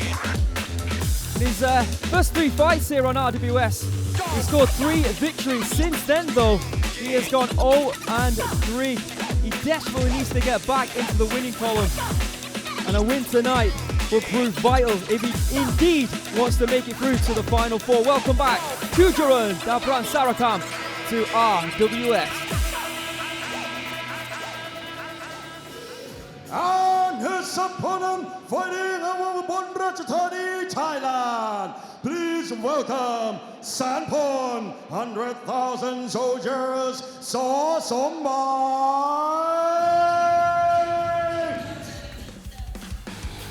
Here comes his opponent, Saenpon Sommai, who many people thought did enough to take the victory over Erdem-Dinja. It was a very, very close war, a war that many people were expecting we would not get, but Saenpon is a very tough and durable fighter who is a dark horse of this tournament. Welcome back, Saenpon Sommai to RWS.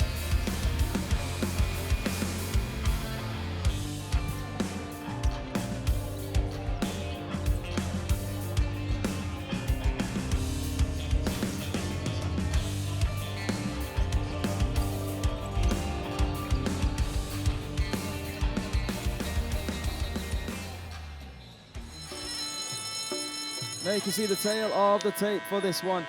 In the red corner, we have got Choojaroen, the great knee lord from Thailand, 30 years of age, standing at 180 centimeters.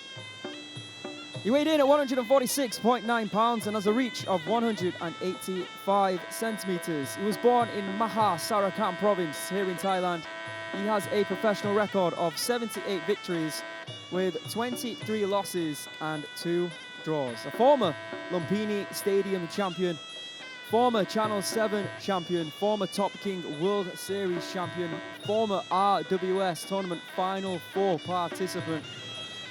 In the blue corner, Saenpon Sommai, 100,000 soldiers from Thailand. And there you can see Group A, top 2 go through, of course. Erdem-Dinja and Tapaokaew will meet later on this evening. Choojaroen, Saenpon yet to score.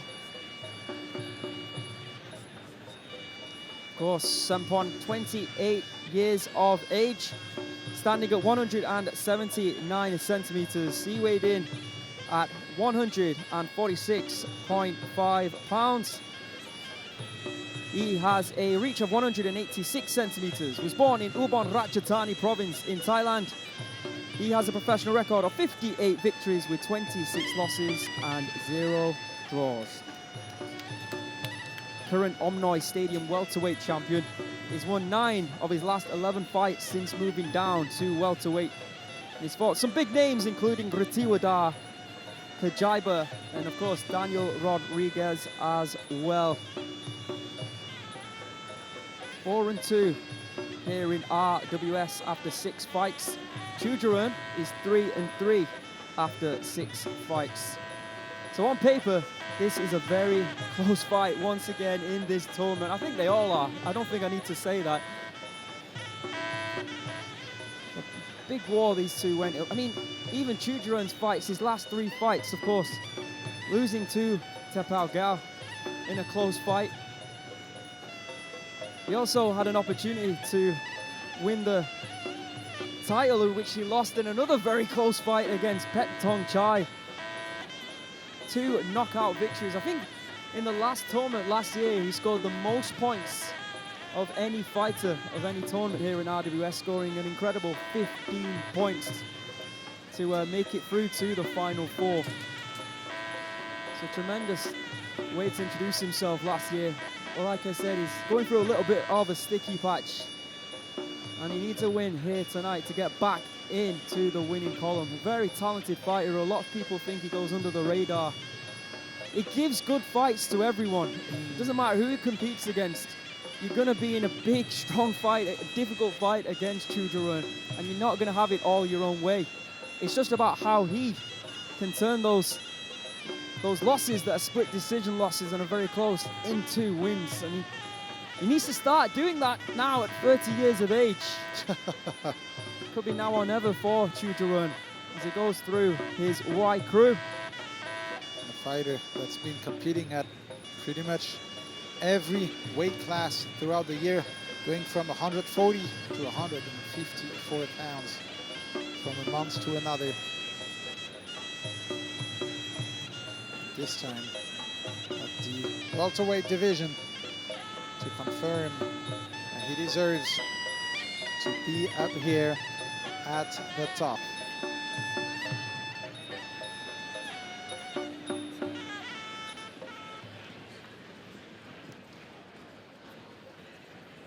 All right, looking forward to this once again. Another tremendous fight, 2 tremendous athletes, 2 former stadium champions going head to head. With the introductions, Mr. Beer.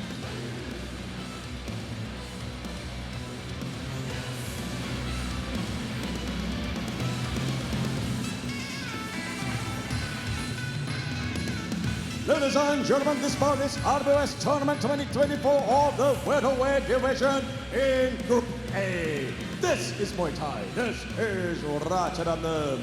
This bout is brought to you by Pumpkin and Train Rubicons. Introducing the referee on stage, Mr. Paitun Gokhan. And now, ladies and gentlemen, introducing first, fighting of the red corner, 30 years of age. His standard 180 centimeters tall and weight 46.9 pounds. He holds a record of 78 wins, 23 losses and 2 draws. He's former Lumini Stadium champion and former Channel 7 champion and former Top King World Series champion, representing Dabransarakham province, Thailand. Let's hear it for the great Lord Choojaroen Dabransarakham.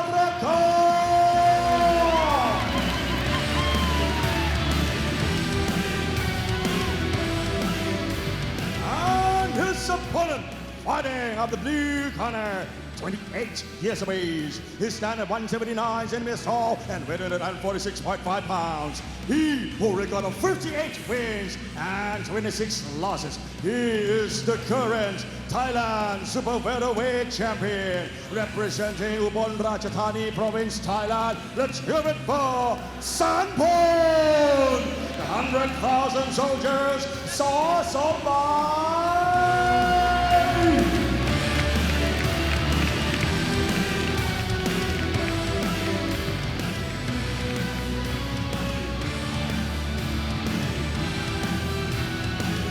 Two more incredible Muay Thai warriors going head to head right now in our second fight of the main card.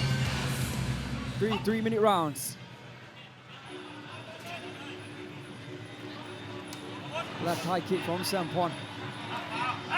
Beautiful low kick there from Choojaroen. Nice body shot as well from Choojaroen. And Saenpon goes up high. Saenpon once again is hit by Choojaroen, looking in great shape. Saenpon fast kicks early on here. Choojaroen always very dangerous with those hands. He's been dropping opponents over and over. Saenpon always in great shape though. Stamina always on point. Choojaroen last year's fight at super lightweight, 140 pounds. I still cannot get my head around how he can make that fight. How he can make that. It's unbelievable. 63.5 kilograms. Good left kicks there from both fighters. I think Saenpon's looking in the mood right now. There must have been a lot of disappointment after losing against Dinja. A lot of people online thought he took that final round. Saenpon being a very, very underrated. Yes, I think both these fighters are indeed underrated. You're right, Saenpon, massively overlooked. No one talking about him making waves in this tournament at all. Well, both fighters going to war right now. Yeah, back and forth it goes. No one really on top now, although Saenpon. Oh, Saenpon not doing bad at all right now. Big output here from Saenpon. Choojaroen with the left hook. Yeah, both fighters indeed looking for left hands. Fast-paced action here in round number one. Left hook there from Choojaroen. Once again, a big right elbow. Good low kick from Saenpon. Kick to the body from Choojaroen. A lot of energy here in round number one. Another high kick there from Saenpon. Oh, look at that. Right kick, right hand from Choojaroen. What a fight we have right now. Both fighters going to war. Toe-to-toe with hands and kicks. Look at that. A less defensive display than we saw in our previous fight. These two kicking and punching, connecting. Who do you favour in the clinch? Both more than capable. Absolutely, a very similar style as well. This is going to be such a difficult round to judge once again. Another high kick there from Saenpon, and again doubling up that time. See Choojaroen marching forward. He's walking into the right kicks. Oh, left up there from Choojaroen. Stabbing knee from both fighters, in fact.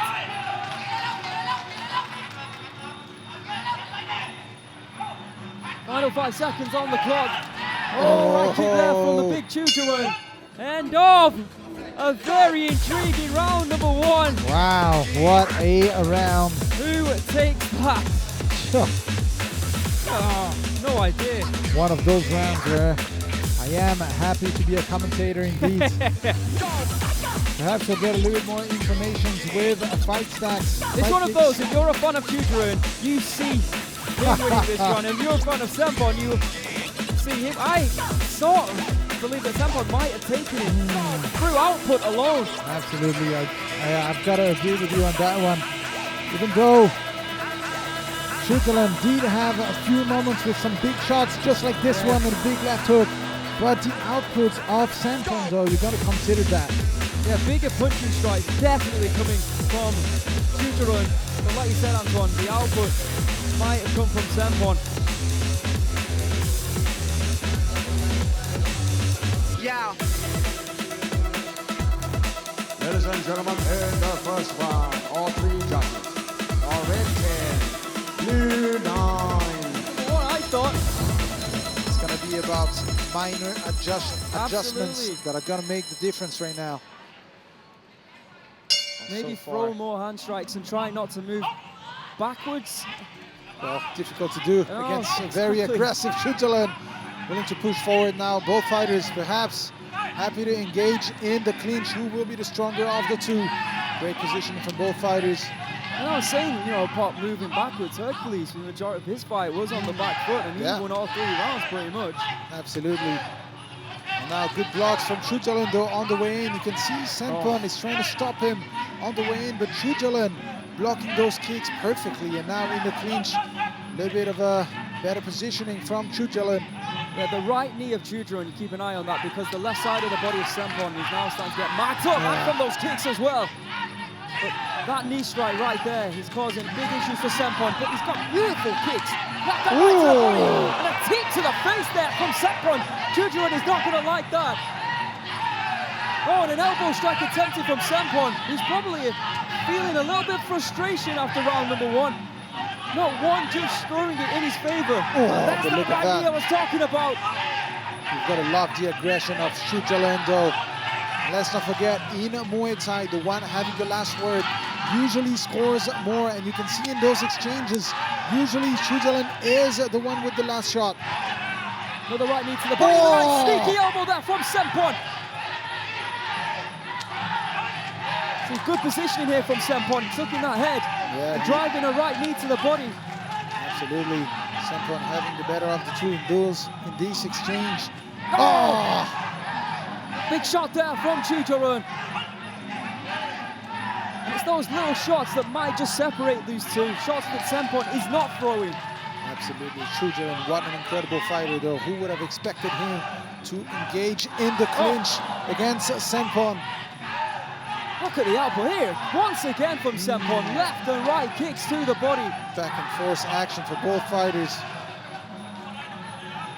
Looking into the corners here of both these fighters, I'm trying to see who the happier of the camps is, and neither are celebrating right now. I think they want more from their fighter, which is difficult, a tough ask. They've given everything once again in this round. Attempted right high kick there from Saenpon, left kick to the body from Choojaroen that actually does connect. This time the corner of Saenpon seems to be the happier of the two. Another right kick to the body there from Saenpon, another smack in right knee from Choojaroen. Saenpon still needs to land significant shots. Big right hand there from Saenpon. Sorry, from Choojaroen after a 1-2 combination from Saenpon. But they're tiring me out just commentating on this fight. It's been non-stop from start to finish. It's been tremendous. More knees here from Saenpon. Great exchanges and good defense from Choojaroen. It really is an amazing fight. Another incredible round from these two warriors. Another close round once again. Absolutely. What a performance from both fighters. Going back to their corner and still looking in good shape if you ask me. This time I'm going to play my coward card. I'm not going to say anything. I do believe that Choojaroen had the edge on this one though. Think so? We'll have to see if the judges agree with me or not. See a sneaky elbow there coming in from Saenpon. There he was looking for those 1-2s. We haven't seen a lot of punches throughout that round, but we did there. But Choojaroen might have connected with the bigger of the right hands, which is sort of the tail of the fight in my opinion. The output from Saenpon, but the bigger shots from Choojaroen perhaps. Absolutely. Great big fight. Question, who won the second round? Let's find out.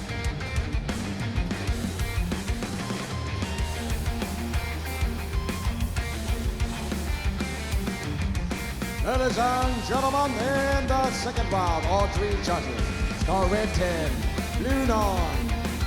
For the total score, all three judges score red 20, blue 18. Close with the sport being like this is going to be the knockdown iron. Yeah, we only saw an example of punching power of Saenpon right at the end of the round. Well, I think we're going to need to see a lot more in round number 3 because he's going to need a knockdown now to make it a draw, or he's going to have to knock out Choojaroen to get 4 points. It's 1 point or 4 points if Saenpon wants to take anything away from this fight. For Choojaroen, I feel like he's going to go on the back foot right now and play defensive. Ooh. Left hook there from Saenpon. But this is what Choojaroen wants. I think he's happy in the clinch. I think he's happy to throw knees. He's happy to throw that right knee especially. It's done a lot of damage to Saenpon.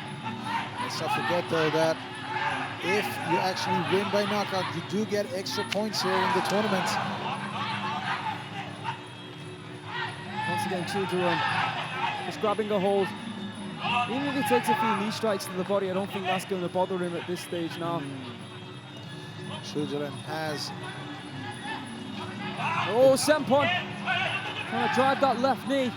Yeah, and I don't believe that the clinch is what he needs right now. And we saw the significant strikes landing in favor of Choojaroen. 32-24 for Saenpon. Well, this is a bit of history. You can see those significant strikes coming in from our partners over at Fight Kick, and I don't believe we've seen that before in the sport of Muay Thai. It's great to have Fight Geek on board and work with us here on RWS Rajadamnern World Series, giving more to you, the viewer. Saenpon on the attack. Saenpon now. Oh, sweet hand kick there from Choojaroen, almost against Saenpon, who was not expecting that. Absolutely. I was going to say, Choojaroen is always a dangerous fighter, fighting on the back foot. He's got a scary counter left hook. That kick to the body, nicely done there from Choojaroen. Let's remember, here at Rajadamnern World Series, right now, he's running a 3-fight losing streak, so it looks like he's going to get back into the winning column. And he's also going to put 3 points on the board. Well, as it goes right now, if Saenpon loses this fight, he might need a first round knockout in his next fight in order to maybe, just maybe, go through. And that will be against Tapaokaew. Tough. Choojaroen, of course, will be taking on Erdem next up. Left kick there from Saenpon. 49 seconds left on the clock. There's that right knee once again. And again by Choojaroen.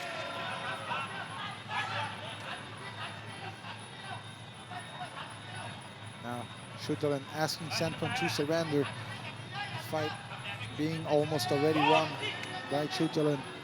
Saenpon doesn't have the weapon he needs. I can't think of a fighter who in his last, 4 rounds here at Rajadamnern has fought so well and has come away with nothing like Saenpon has. Absolutely. His final round against Erdem, of course, and now these 3 rounds against Tapaokaew. Sorry, against Choojaroen. Oh, so frustrating once again for Saenpon, but Choojaroen finally with a victory. 1-4. But with 3 points on the board, he finds himself in a good position to potentially go through to the next round, but he still has work to do, massive work to do, as he takes on Erdem next up. Let's have a look at the highlights. Fast and action-packed opening first 2 rounds from these two. Went back and forth, but we could see from our friends at Fight Geek that Choojaroen was connected with the more significant strikes. As we thought he was. Saenpon was doing everything in his power to keep up with Choojaroen. He had tremendous output. But Choojaroen winning the opening 2 rounds, and then in round number 3 took his foot off the pedal, went backwards, and defensively this made it very difficult for Saenpon. All right, let's make this one official. From MC in the ring, Mr. B. Ladies and gentlemen, after 3 rounds of Muay Thai action, we go to the judges' scorecard.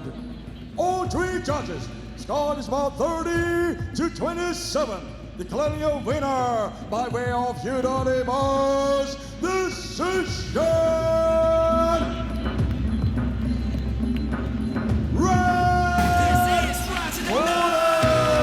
The great leader, Choojaroen, Dabransarakham. An easy victory there for Choojaroen. Sets himself up nicely for that final bout again.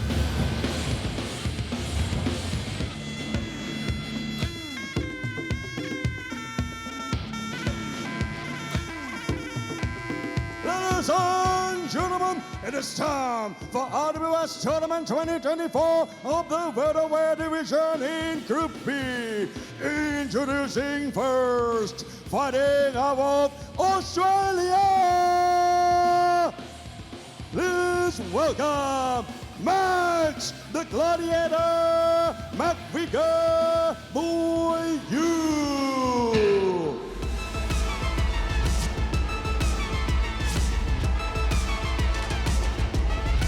Without getting a victory in his last outing here on RWS, but winning a lot of fans in the process against Yodwicha, Max McVicker returns. not only performing, of course, in this year's tournament, but a few times before here on RWS and looking tremendous.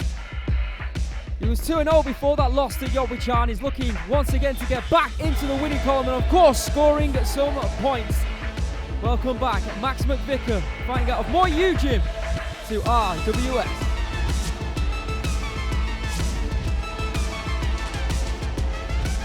And now, ladies and gentlemen, his opponent fighting out of Iran, the former Rajadamnern Stadium Welterweight champion. Please welcome Sajad Superman Venum Muay Thai.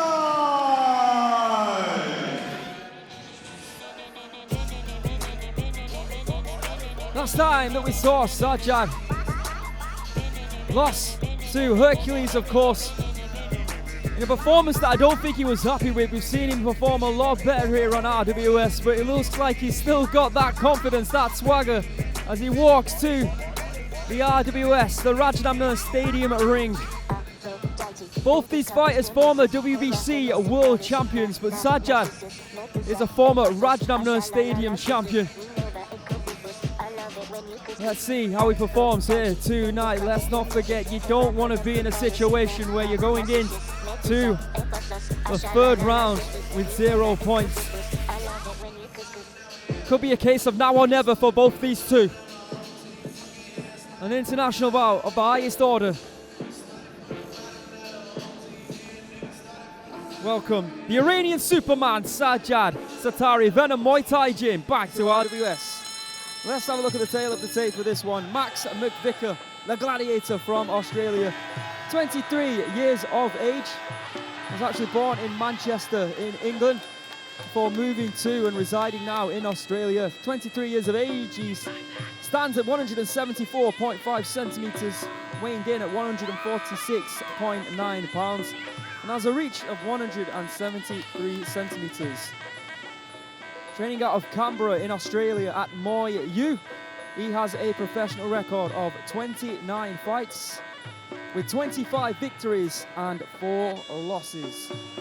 Former WBC Muay Thai welterweight world champion, one of the star fighters coming from Australia. In fact, 2 nations in Australia and Iran that have really taken to the sport. There you can see round 3 fights, September 7th, Hercules against Max, Yodwicha against Sajad. He has wins over Yodtanong and Haris Menko, a very tall fighter where he looked tremendous, did Max. He defeated Workpoint, so Deshapan, to become the WBC world champion. There is Sajad Satari, the Iranian Superman, 22 years of age, standing at 180 centimeters, so over 5 centimeters taller than McVicker. He also weighed in at 146.9 pounds. 5 centimeter reach advantage for Sajad, 178 centimeters. He's born in Karaj in Iran. He has a professional record of 57 fights, 40 victories with 16 losses and 1 draw. He's an IFMA Youth World Championship gold medalist in the amateur ranks of Muay Thai.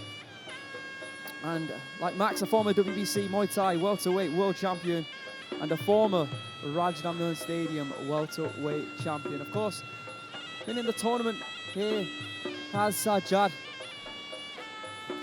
Hasn't been able to get into the final 4. Yeah, very close in 2022, where I believe it was against Shadow where he drew that fight. If he would have won, he would have been through to the final 4. Shadow, I believe, went on to claim the title that year as well. See both these fighters, former WBC world champions, dressed similar as well, also performing a very similar white crew right now. Many people were asking who they think we're going to win this fight. And it really is a 50-50 split on who people think indeed are going to take away these points. Based on the last time that we saw them, even though, of course, like I said, Max lost, I think he looked better against Yodwicha than Sajad did against Hercules. But that doesn't matter now. It's what you do against the opponent that is in front of you right here, right now.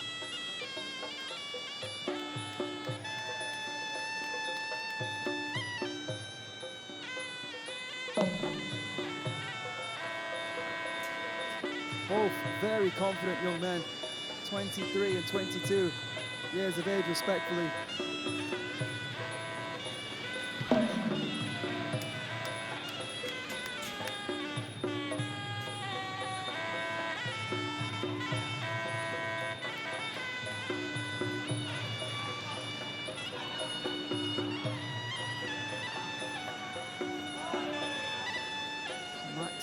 Started training Muay Thai at 5 years of age in Manchester before moving to Australia when he was 11 years of age. Family's in Perth, but he resides in Canberra. Used to train with current WMO world champion Liam Kinahan. Sajad been in Thailand a long time, training out of Venum Muay Thai. Of course, the highest of highs for him, claiming the Rajadamnern Stadium title, but I'm sure he would love to get that RWS belt wrapped around his waist as well. Oh, I'm looking forward to this. With the introductions for this one, Mr. Beer.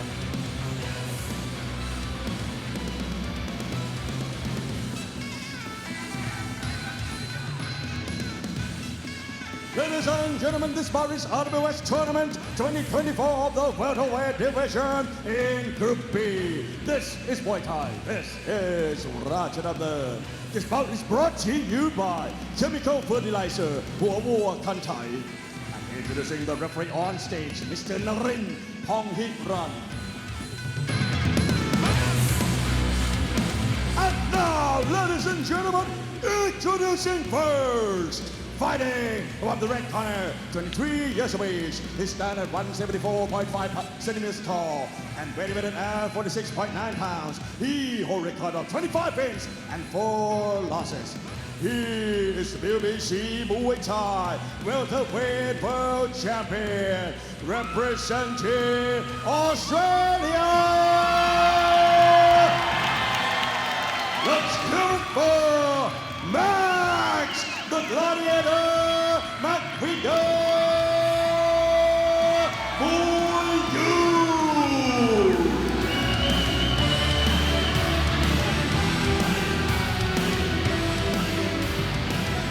And this opponent fighting on the blue corner, 22 years of age.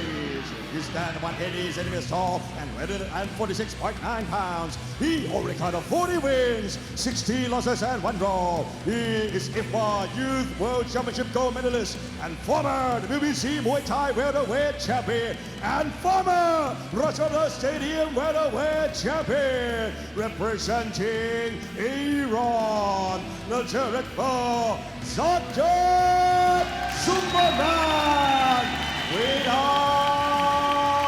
Muay Thai.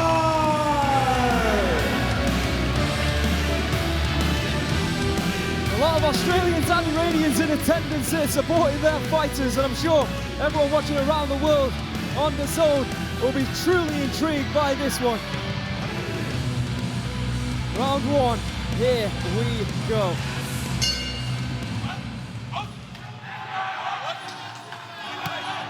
Of course, not only Iranian support here for Sajad, but he's got Team Venum here as well. A lot of fighters from that gym here to support, including Nabil, I think, as well. Very tall Nabil, who got a victory earlier today. Left high kick there for Max. Let's not forget that both of these fighters are going to need a victory.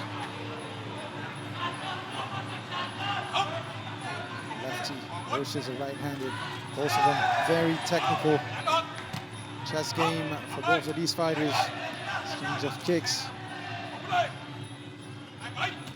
Woo. Inside kick there for Max, outside kick for Sajad.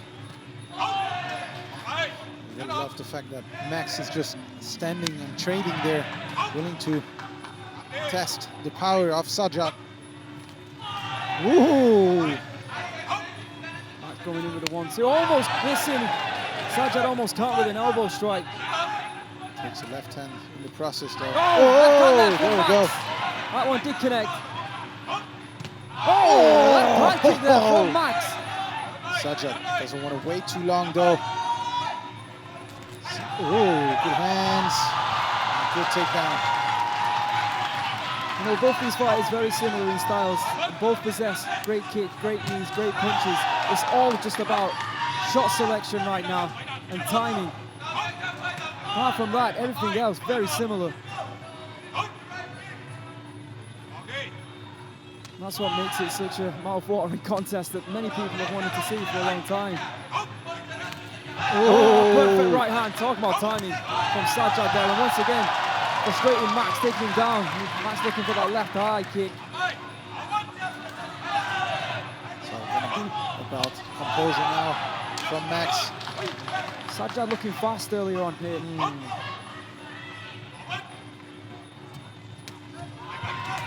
Oh, nice right, left, quick combination there from Sajad. And once again, trying to take Max off his feet. Oh, good elbow there from Max. And perhaps what Max needs right now. Oh, beautiful left kick to the body that clips Sajad. See Max once again looking for an elbow strike that Hercules actually did connect with against Sajad. You can see Max has maybe been doing his homework. Kieran Walsh and everyone at MuayU, connected with MuayU, been helping Max in his preparation for this. Sure everyone at Venum Muay Thai, including... Oh!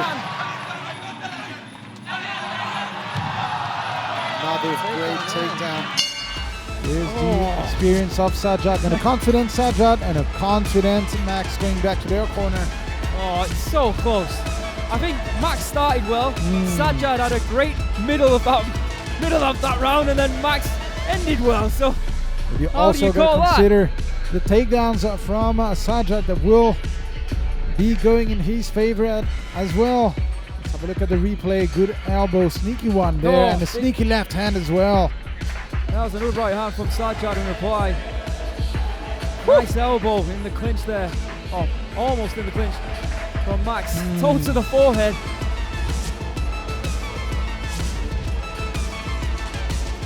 There, once again, that left elbow strike.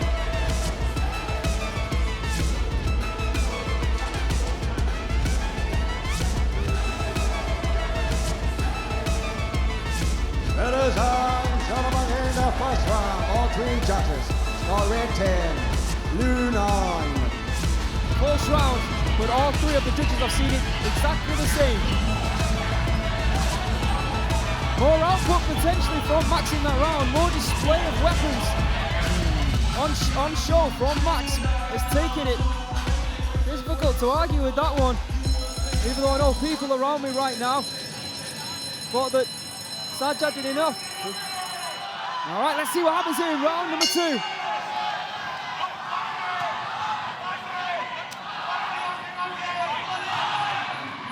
Well, the pressure is on for Sajad. If he wanted to play the chess game, now he can't. He's got to push forward. He's going to go after the score. Good takedown there from Sajad. Well, maybe not a good takedown, says the ref. Sneaky right kick to the midsection there from Max. It's going to be interesting. Max fighting on the back foot, perhaps what he likes or not. We'll have to find out. Yeah, left knee. Oh, Right big elbow elbow. attack there from Sajad. What we have seen from Sajad is in the past is when he's down on the scorecards, he does push forward, but he sometimes doesn't throw enough. Yeah, absolutely. And has been a big question on when Sajad loses the first round, it is difficult for him to come back. Now Good block he's there gonna from have Max. That was beautiful. The way Yeah. he maneuvered that left arm in the way. Moving out of the way there once again of Sajad. Oh, good kick though. Max Oh, left holding hand his there. ground. Sajad walked into that. And Sajad trying to create some angles now. Left kick from Max. Right low kick from Sajad. Nothing really doing in the clinch. Don't think Sajad wants to be there right now. He needs to apply more pressure. Oh, that was a beautiful trip there, or almost. A beautiful trip and reply from Max. We saw the strike landing in the first round, 27 strikes to 26 for Sajad. A very close round indeed. But right now, though, walking, stepping elbow there from Sajad. Both fighters not doing bad at all, and it seems like history is repeating itself from the first round now in the second one. But now Sajad chasing Max. Left kick and the left elbow then. From the gladiator, left knee. See Sajad, he's waiting too long. And when he waits, when he's hesitant, Max is already throwing. Where is the right kick from Sajad gone? He is going to need it to enter his range. Seems like he only just wants to get in the clinch right now. Max, beautiful hands, beautiful footwork, and now a big left kick. And the ref is going to call that over 2 steps. Yeah, Max is not happy about that.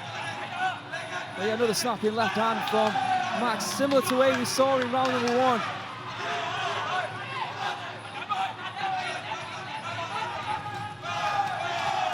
Much better action from Sajad, but he needs to stay active. He's moving around the ring well, but like you said, Antoine, I don't think he's throwing enough.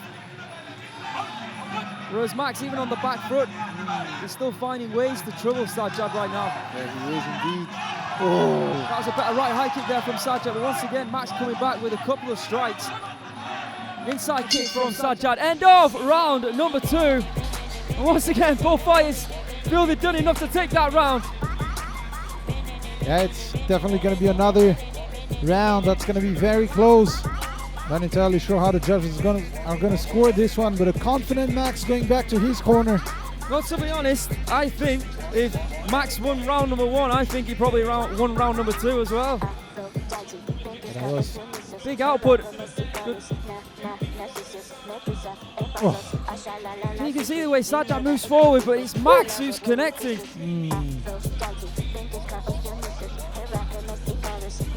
Kick to the body there from Sajad.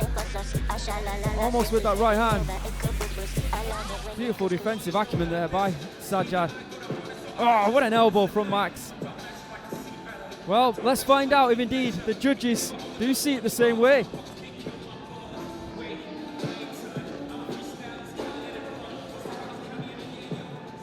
Ladies and gentlemen, in the second round, all 3 judges score red 10, blue 9.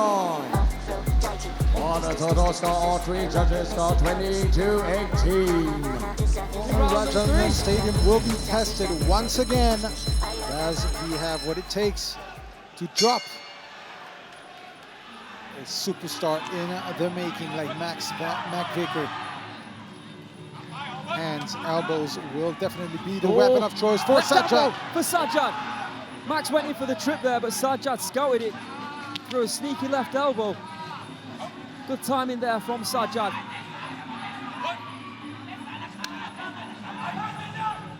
Time running down. Sajad needs something big. Left high kick there from Max. Even on the back foot, throwing and scoring well.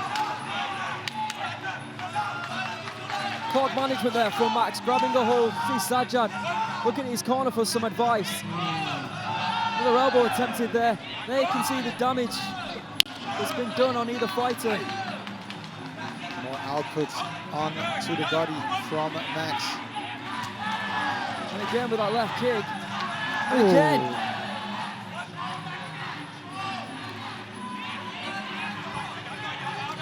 Sajad backing him up. Looking to land those kicks now, but what he needs is a knockdown. I like that from Sajad. I know it didn't connect, but he needs something like that. Body shot there from Sajad. If you can't find the body, then yeah, go. Sorry, if you can't find that, then go to the body. Another big shot to the body right now. From Sajad, once again, Max, clock management, grabbing a hold, shaving a few seconds off. Just over 90 seconds to go now in the 3rd and final round. There is no time to waste now for Sajad. Can't be waiting for Max, and Max doing a tremendous job at moving around now. Look at that, the defense, everything is there. Good elbow attempt, but not good enough for Max. Combinations is what Sajad needs right now. One shot will definitely not be enough. Unless it's a big one. And the corner are actually calling for elbow strikes. How do you trick somebody like Max right now? Great point. Oh! Just off balance.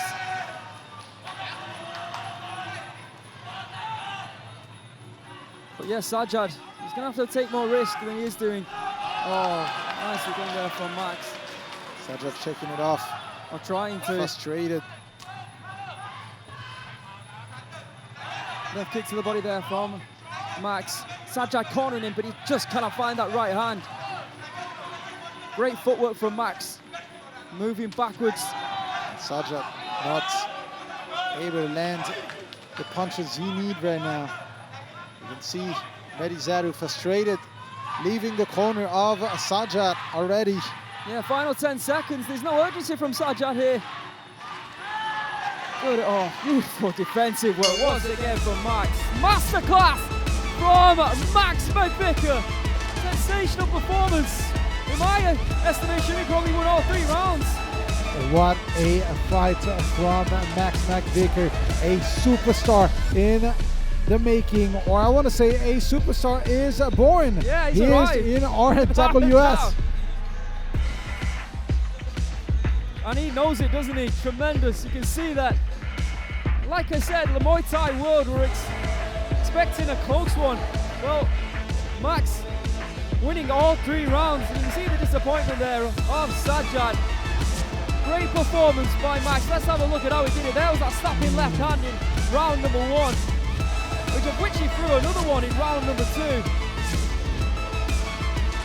Frustrated Sajad Tatari, pushing but not able to find the shots that he was looking for in that round. Good elbow there from Max, bringing out all the weapons, all the tricks. And he'll be taking home 3 points here tonight on RWS. Of course, it'll be Max McVicker taking on Hercules next up, and Sajad against Yodwicha. Ladies and gentlemen, after 3 rounds of Muay Thai action, we go to the judges' scorecard. All 3 judges scored this bout 30-27. Declaring a winner by way of unanimous decision. Red corner, Max the Gladiator, McVicker, MuayU.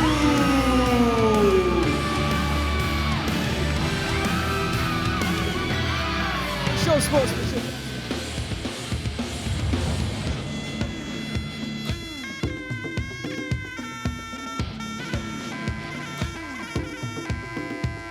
Ladies and gentlemen, it is time for RWS Tournament 2024 of the Welterweight division in Group A. Introducing first, the current Rajadamnern Stadium Welterweight champion, representing Pathalung, Thailand. Please welcome Tapaokaew, the Bout, Saenpon.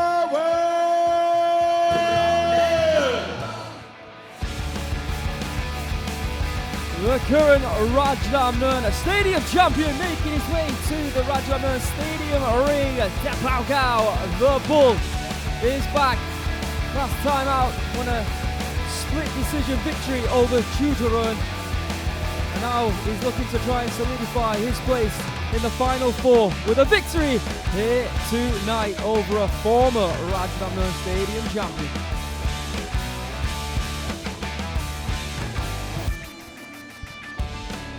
And his opponent fighting our Turkey, the former Rajadamnern Stadium Welterweight champion. Please welcome the Professor Adam Dinser, the W.M.C. Lamai Muay Thai.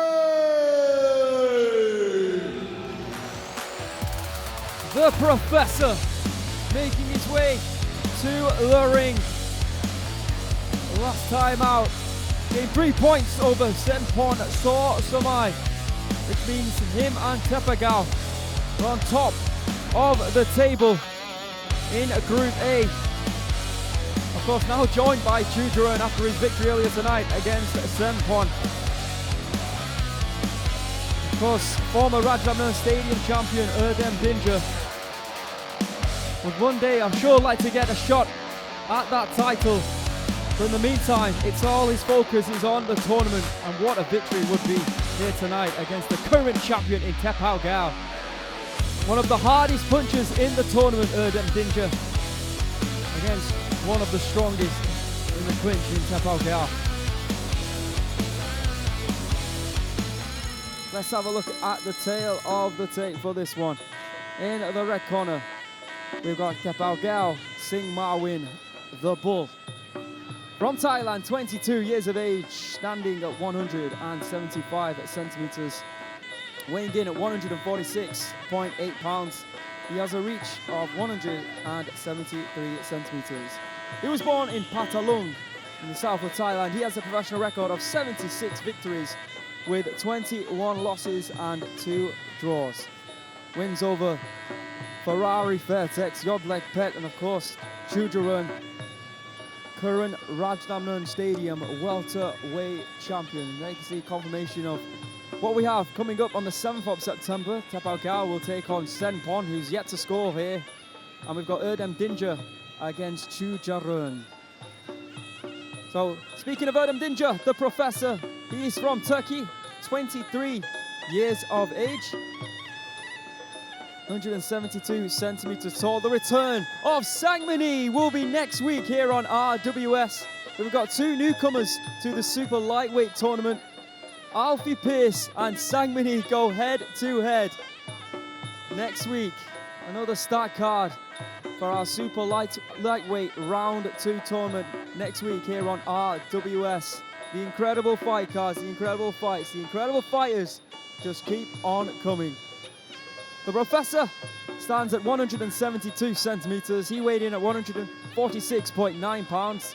He has a reach of 175 centimeters. So even though he's 3 centimeters shorter, he has a 2 centimeter reach advantage. He was born in Sarıyer in Turkey.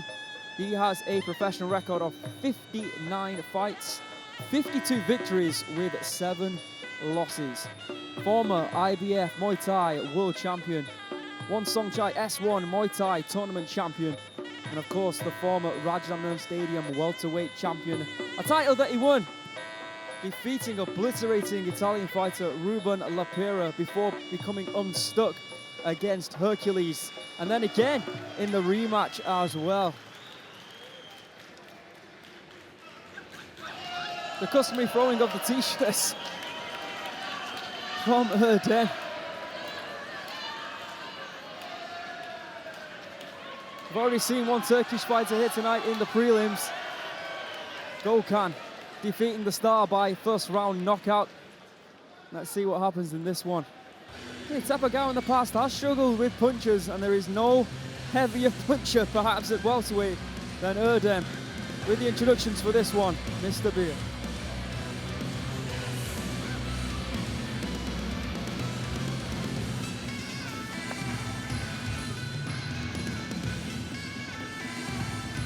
Ladies and gentlemen, this bout is RWS tournament of the welterweight division in Group A. This is Muay Thai. This is Rajadamnern. This bout is brought to you by Leo Soda. Introducing the referee on stage, Mr. Jirasin Siraratsagun. And now, ladies and gentlemen, introducing first, fighting from the red corner, 22 years of age. He stands at 175 centimeters tall and weighs 146.8 pounds. He will record of 76 wins, 21 losses and 2 draws. He is former Sommai Festival lightweight champion and the current Rajadamnern Stadium welterweight champion. Representing Patalung, Thailand. Let's hear it for Tapaokaew, the Bout, Saenpon.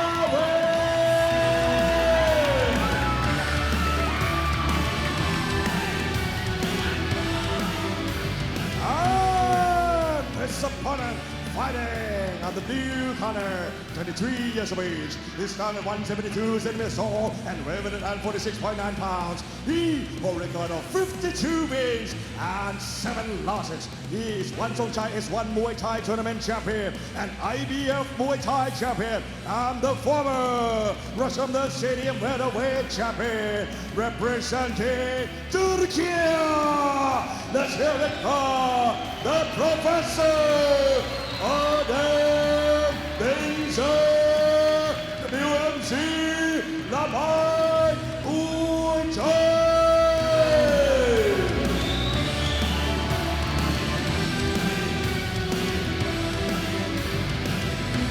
3 technical bouts we've just witnessed already here in this tournament. What does this one have in store for us?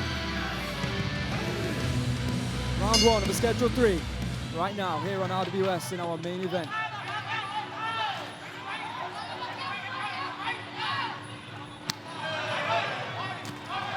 Great kick there from Tapaokaew. Dinja trying to get those hands flowing.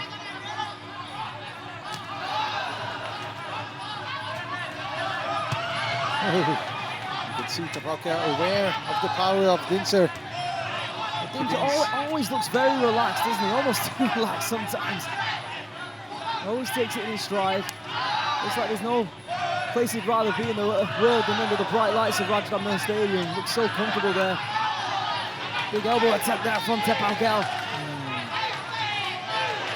Erdem also always in a great shape, as well as Tapaokaew, of course.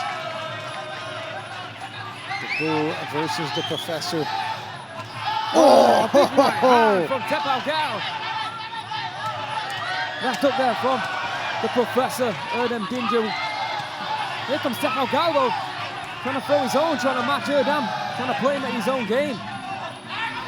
So, this is what Tapaokaew wants. Absolutely, staying in the clinch. But don't overlook Erdem and his strengths though. Oh, but look at that. The way Tapaokaew is able to hold the neck of Erdem. But Erdem not doing bad at all so far. 90 seconds remaining. See Erdem again, looking for an elbow. Tapaokaew too. Another right hand there from Erdem. Don't underestimate the knee strikes of Erdem. Don't underestimate the punching power of Tapaokaew. So far, both fighters with a similar style. The ref letting them work in the clinch a lot.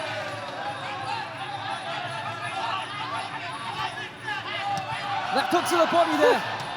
And again from Erdem as Tapaokaew looks for more elbow strikes, and when he connects or attempts to connect with that elbow strike, whether Erdem blocks it or not, it's then time for the clinch. Every single time you can see what Tapaokaew is doing, applying the pressure and utilizing punches and elbows just so we can get into this situation right now, which is going to be very frustrating for Erdem. Oh, big right hand from Tapaokaew, and again. The game plan of Tapaokaew right now is pretty clear, isn't it? But, you know, See the way not they're doing bad using in their the clinch. shins. Yeah. Can't say that Tapaokaew is having it all his own way. No, absolutely not. Oh, Erdem not swing doing and miss that there at all. from Tapaokaew. Whoa! Body shots there, body strikes from Erdem. Grabbing a hold of Dinja, but is he doing enough to score? What he will be doing though for sure is tiring out Erdem. End of round 1, a close one. Not sure which way that went. Yeah, I'm not sure if Erdem did enough to win the round though. Tapaokaew having a stronger positioning in the clinch. I don't think it was clear cut. Do you see the way that Tapaokaew was the aggressor? You can see a big right hand there. You see good combinations here from Erdem as Tapaokaew pushes forward to try and engage that clinch. And then when he does engage the clinch, which you have to give him points for, he did. Did he do enough within that clinch? To do enough in the eyes of the judges? That's the big questions that need to be asked. Beautiful combinations here from Erdem. What a right hand that was though from Tapaokaew. Tremendous fight. Let's find out who won the round.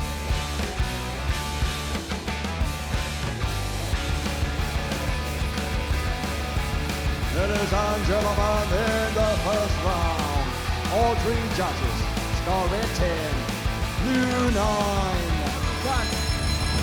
To get into that clinching position. That's why they're calling the bull. All right, let's see what happens here in round number 2. A lot of pressure for Erdem in this round. Whoa! Oh, good left high kick there from Erdem. Let's not forget that Tapaokaew, from what we've seen of him. Oh, beautiful. Good footwork there from Erdem. Taking down Tapaokaew. Oh, there's a massive cut here on the eye of Tapaokaew. Not sure if it was a headbutt or the elbow. Either way. That's fantastic start to the round though from Erdem. He needed that. He's found something. Needs the midsection here from both fighters, not just Tapaokaew. You see Erdem trying to ride the bull. But yeah, that's going to be an issue for Tapaokaew. Indeed, that blood is flowing into the eye. Erdem, when they release, he needs to get some shots off. The corner of Tapaokaew asking more of him. They want him to push forward. Another attempted right hand from Tapaokaew, left hook. Needs the midsection there from Erdem. Once again doing well, riding the bull here. But Tapaokaew thrusting some left knees to the body. Corner of Erdem, one more elbow strikes and he listens and thrusts one into the face of Tapaokaew once again. Good positioning from Tapaokaew though. The referee really letting them work way more than I would expect though.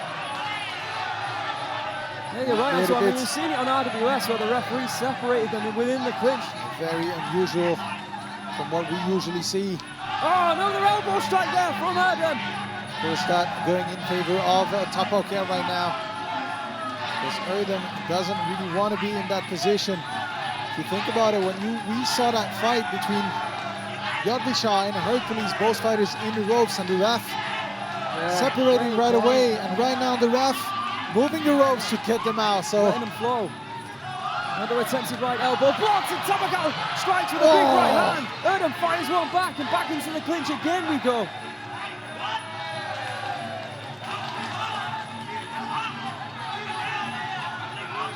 Smile on the face there of Erdem. Right knee there from Erdem. Yeah, much better work there from Erdem. 30 seconds remaining on the clock. Deep there from Tapaokaew. It's almost like Erdem right now, he's not unfazed about being in the clinch, and he's allowing it to flow himself. I don't think he's got a choice as well though. Elbow, left body strike there from Erdem, and again it's going to the body. There's that left elbow from Tapaokaew, right low kick from Erdem, and a very close round number 2. Another very close one here on this week's RWS in this tournament. And once again, it could have gone either way. I thought Erdem had a better round than round number 1. Will that be enough to take it in the eyes of the judges? Well, we're about to find out. But yeah, cutting Tapaokaew will play on the minds of the judges as well, I'm sure. That could have been where he was cut. Oh no, it was the other eye, wasn't it? There, it was a clash of heads. You were right, Antoine. Big knees from both fighters. That was a right hand from Tapaokaew. It's Ginger through many elbows in that round. And also strikes to the body as well once again. Tapaokaew with that monster right hand. Both fighters taking a lot of punishment in this fight, as you might expect. It's a very close one and a close call. Let's see how indeed the judges have scored it in round number 2.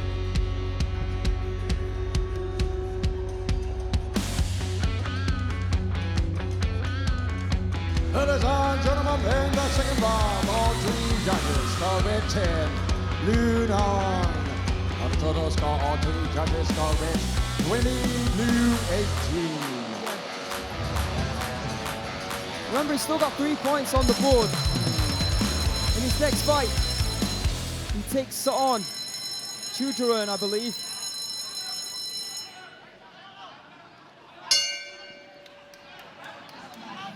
not the end yet for any of these fighters. And it stays the way it is.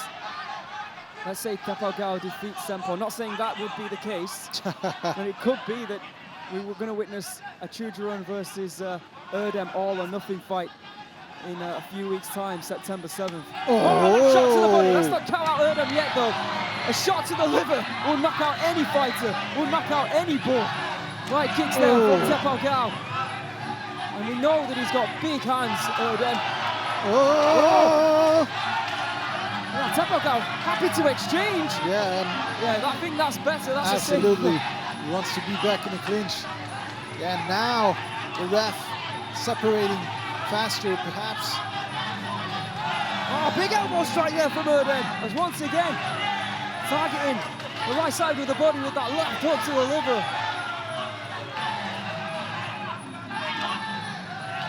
Oh, referee really letting this clinch go in this fight.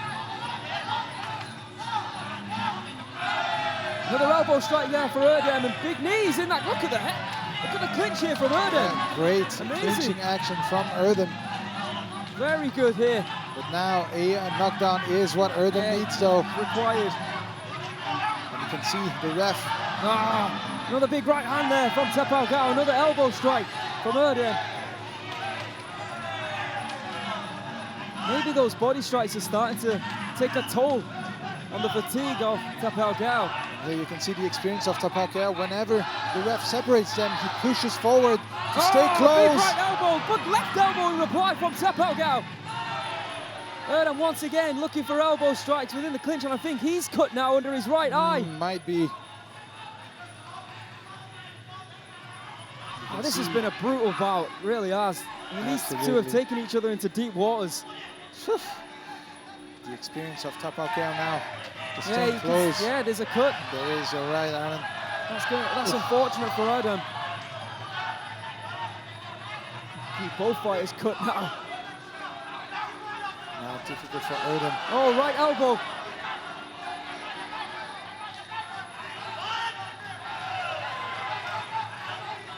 Under 1 minute to go now. The final bout of round 2. Most likely going to be all decision victories once again in this tournament. Just how close it is, these fine margins between all these fighters. Tapaokaew now on the back foot.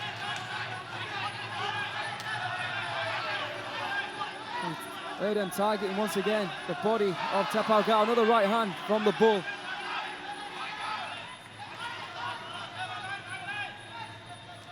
Another body shot there from Erdem. Left kick. A right kick from Tapaokaew in reply. What was that? I don't know what that was. From a dancing Tapaokaew right now. End of the third and final round. Brutal contest with both fighters leaving the ring, marked in their own blood. But it will be the Rajadamnern Stadium champion who gets another 3 points on the board and edges ever so close to that final 4. What can you say about Tapaokaew? Looking in tremendous shape, and he's looking incredibly strong as well. You can see that beautiful combination from Erdem. See that clash of heads that opened up that cut. Gotta love those body strikes from Erdem, but it won't be enough here tonight.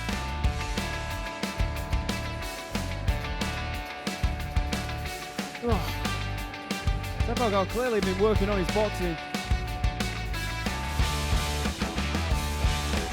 Back and forth it went. Well, like I said, it will be Tapaokaew who scores another 3 points in the tournament. Let's make this one official.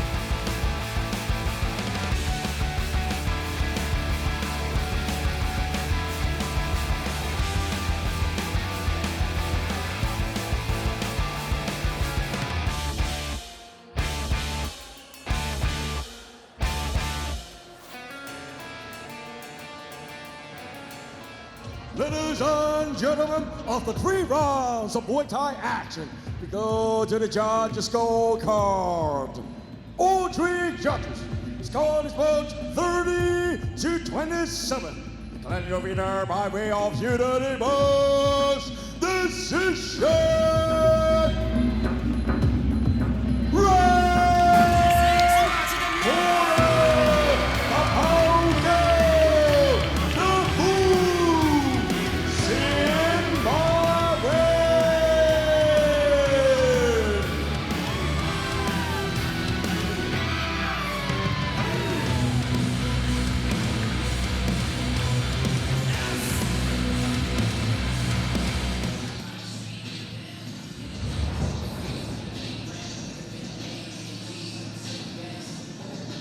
Another absolutely incredible week of Muay Thai with an incredible tournament once again, Aaron. Yeah, absolutely. I think it went pretty much the same way that we thought it would in round number one. Really close fights, really close battles. Of course, no stoppages once again. And I think whoever does eventually win this tournament is really going to have to grind it out, because these 8 incredible athletes, like we say every time, are 8 of the best in the world. Yeah, and of course now with the second round being done, we'll get an update on the scores and the table scores on who is up ahead now, Aaron. Yeah, absolutely. You can see in Group A, Tapaokaew at the top of the tree on 6 points after 2 victories. Choojaroen and Erdem on joint second and will face off, of course, in next bout on 3 points. There you can see Group B, Hercules on 6, Max and Yodwicha on 3 points. Sajad yet to score, but still all to play for in both these groups. There you can see next up on the 7th of September, the final group stage and your final chance to get into the final four. Tapaokaew against Saenpon, Dinger against Choojaroen in Group A. In Group B, we've got Hercules against McVicker and Yodwicha against Sajad. Let's remind ourselves that next week is the turn of the super lightweights. We've got Gokhan against Narak in Group A, Kapitan against Petchwanglang, also from Group A. And then over in Group B, we've got Dam versus Nunglanglek. And we've got 2 newcomers joining the tournament. Sangmani, the $1 million baby, will be joining also Alfie Pierce as a newcomer here on RWS. Not only that, but on the 17th of August, we return back to the featherweights. Surasak against View, Barbara versus Marie Rumey. And then over in Division B, in the 24th of August, we've got Song Ratsumi against Maria, Yotin against Ronachai. And then on the 31st of August, Daniel versus Reza Tanajai against Pavel in the second round of the super welterweights. Yeah, and of course tonight we do have one more fight, but we will first take a short break, so we'll be right back for the last bout of the evening. Ladies and gentlemen, this is the last bout of the evening. Introducing first, fighting on the red corner, representing England. Please welcome Liam Griffin, FA Group.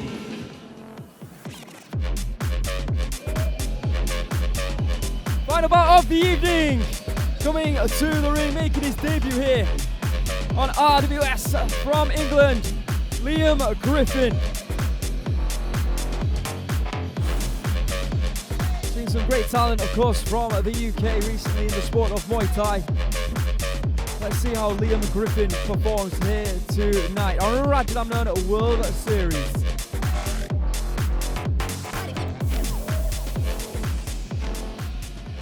And his opponent fighting our Buriram, Thailand. Please welcome Dabransarakham Sitson.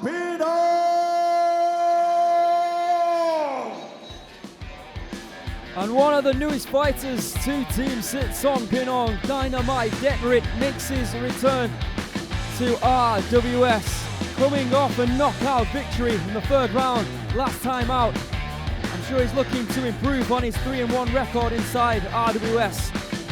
Let's see how he performs here tonight in our final bout of this week's Rajadamnern World Series.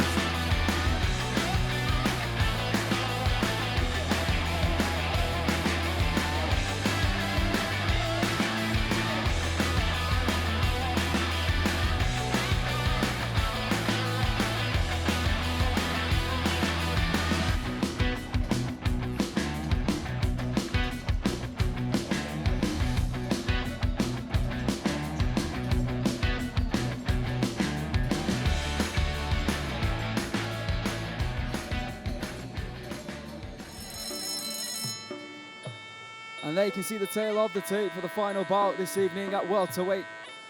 Liam Griffin in the red corner from Stoke-on-Trent in England. 28 years of age, standing at 172 centimeters, weighing in at 146.3 pounds. He has a reach of 172 centimeters. 32 professional fights to his name with 26 victories and 6 losses. Former WBC Muay Thai champion. And former UK number 3, making his debut here tonight, training out of FA Group. There he is. Fought and knocked out his opponent on the Rajadamnern knockout show. So he's already gotten a taste and feel of the Rajadamnern Stadium ring. Be interesting to see if he can bring that form into Rajadamnern World Series. And there you can see his opponent, Detrit Sitsongpinong. Once upon a time, he was training out of Yodwicha gym. Now taken in and the newest member of Team Sitsongpinong. He's from Thailand and he's 21 years of age. He's 8 centimeters taller than Liam at 180 centimeters, weighing in at 146.9 pounds. He has a reach of 176.5 centimeters, so 4 centimeter reach advantage there for Detrit, born in Buriram in Thailand. 40 professional fights with 31 victories, 8 losses and 1 draw. He's 3-1 here on RWS.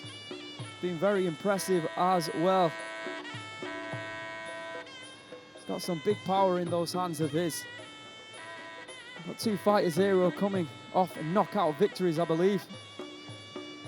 So it's going to be a fun bout, I predict anyway, in our final bout of this week's RWS. Very intriguing night of action. Credit to all the winners of their respected fight. Hercules, how many people thought he was going to get a victory against Yodwicha? No, the man next to me thought he might have done though.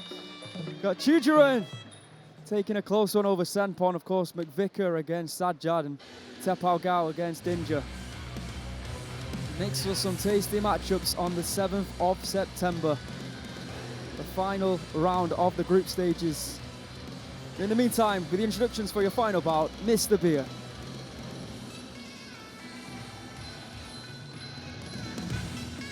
Ladies and gentlemen, this is the last bout of the evening. RWS Rajadamnern World Series undercard. This is Muay Thai. This is Rajadamnern. Introducing the referee on stage, Mr. Krishnat Bunya.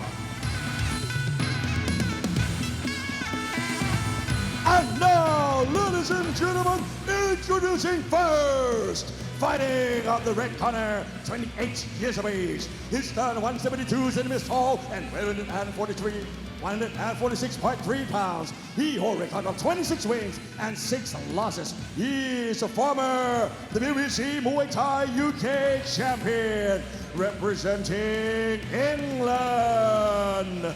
The Narak Liam Griffin of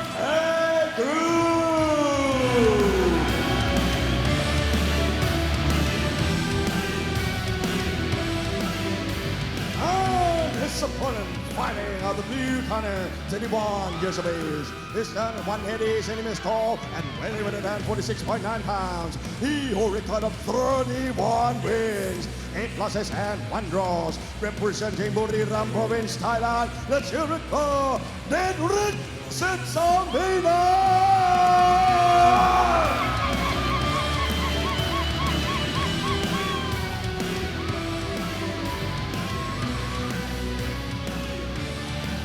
Round 1 of a scheduled 3. Final bout.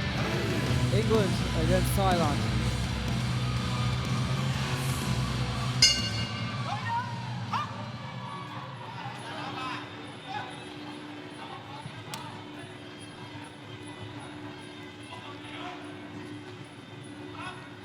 Last bout of the evening.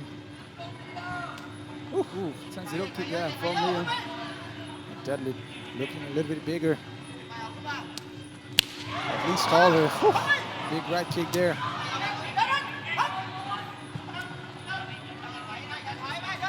Oh,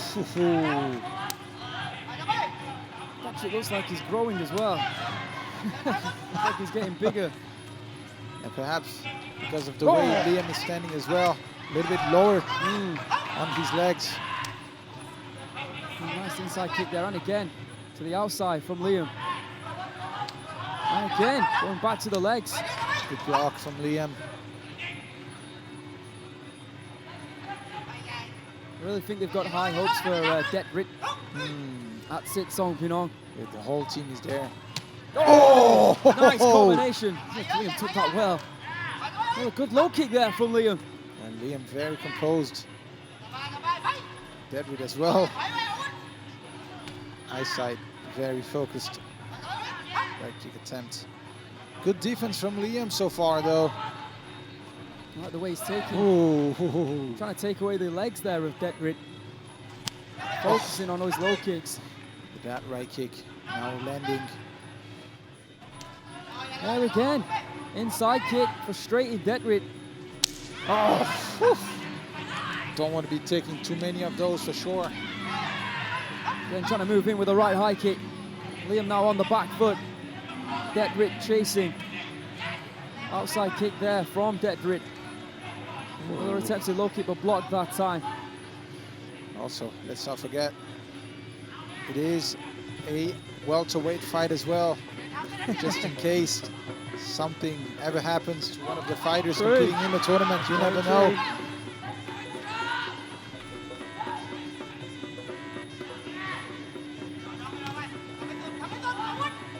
Both fighters still not really able to land significant strikes. And though, good knee strike say there. that, yeah. And again from Detrit. Oh, and again. Oh, the right elbow. Oh! Big knee strikes here from Detrit. Good elbow from Liam. Good Pushing push him there, back. yeah. And after those few exchanges in a clinch, you could expect Detrit to want to get in there. Oh! Attempted elbow. A left low kick, then a left hand from Liam, but caused some issues there from Detrit. And round number one.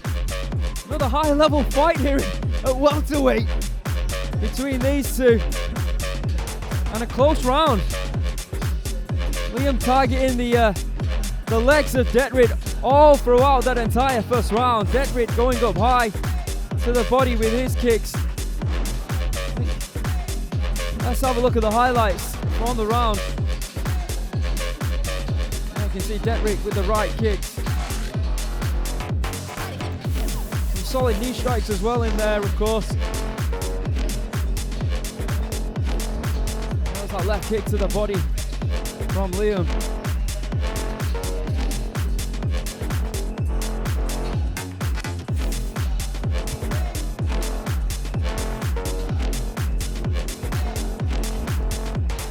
Gentlemen, in the first round, all three judges scoring on blue chair. Fighters from Sitsongpinong, got the name off the top of my head. Of course, FA group, you've got Yodtanong. Okay, let's see what happens here in round number two. Liam taking it to Detrit now. Again, going back to the legs. Liam way more aggressive now, and probably not a bad thing to do, for sure. Detrit on the back foot and happy to fight that way. Whoa! He needs to be careful. We saw a glimpse of a clinching action, and Detrit was doing well. Good right hands here from Liam. And again with that right hook causing issues. Oh, big elbow strike and a big right knee in reply from Detrit. Getting like, what is Liam doing right now? Saw a few instructions from Sitsongpinong. Detrit acknowledged it. Liam pushing forward. Left hook, right high kick. Another right kick to the midsection that connects to the arm from Detrit. Liam chasing, not scoring though at the moment. Detrit doing a good job at rotating around. Oh, nice elbow from Detrit. Good left hand from Liam. Sneaky left elbow in the clinch. Right knee to the body there from Deadrit. And here you can see the difference with the ref not really letting them work in the clinch. Completely different from the previous fight. Pushing forward. Oh, that's a good thing, using those low kicks. Yeah. Perhaps what he needs to do, switching levels.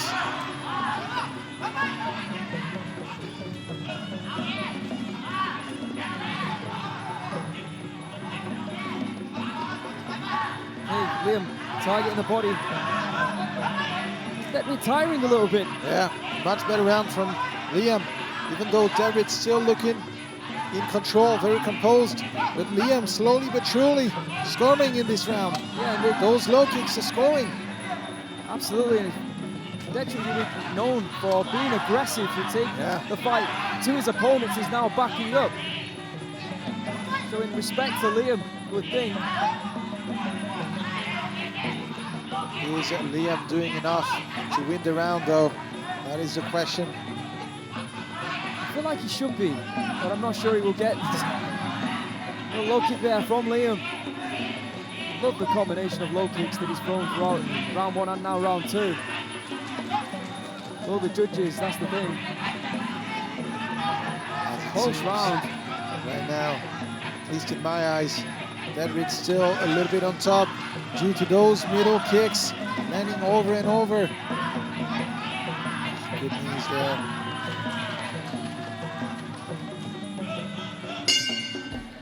End of the second round. And another round that will be difficult to judge, but that also means that it might be disappointing for one of these fighters. Yeah, I really do think that Liam had success in that round, but like you said, Anton, whether it was enough to take the round or not, I'm not sure, and that's what the judges are there for, not what I'm here for. Let's have a look at the highlights, see if we can separate them. Nice right hook there from Liam. Oh, vicious right hook. Sneaky left elbows within the clinch, but some good knees from Deadrit in reply. Ooh, just brushing the nose there, Liam. I really do think there's a case that Liam took that round, in which case it would be a judgment round, but let's see, because Deadrit did connect with some body kicks throughout that entire round that might have taken it for him.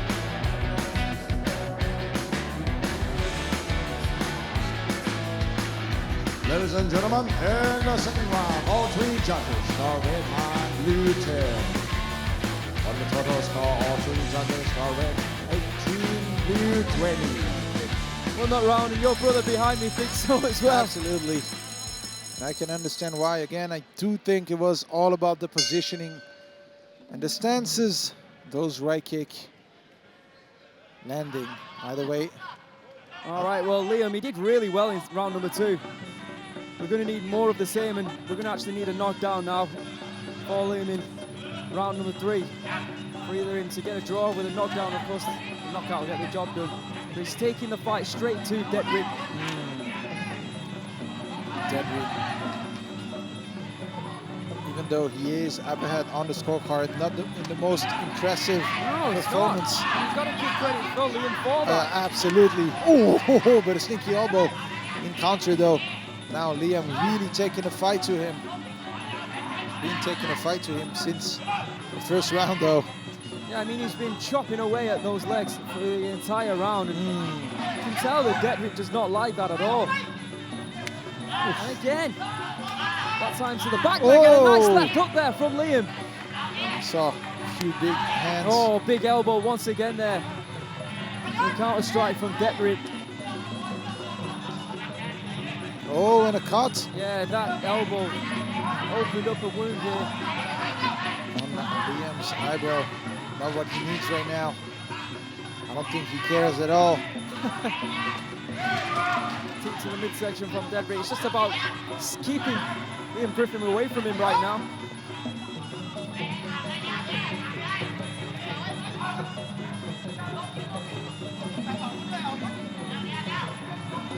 Over 90 seconds to go here. Liam still chasing, still looking for that knockdown. Oh. And Derrit really just running away right now. Another outside fight kick there from Liam to the standing back leg of Derrit. He might be walking a little bit gingerly tomorrow from all these low kicks.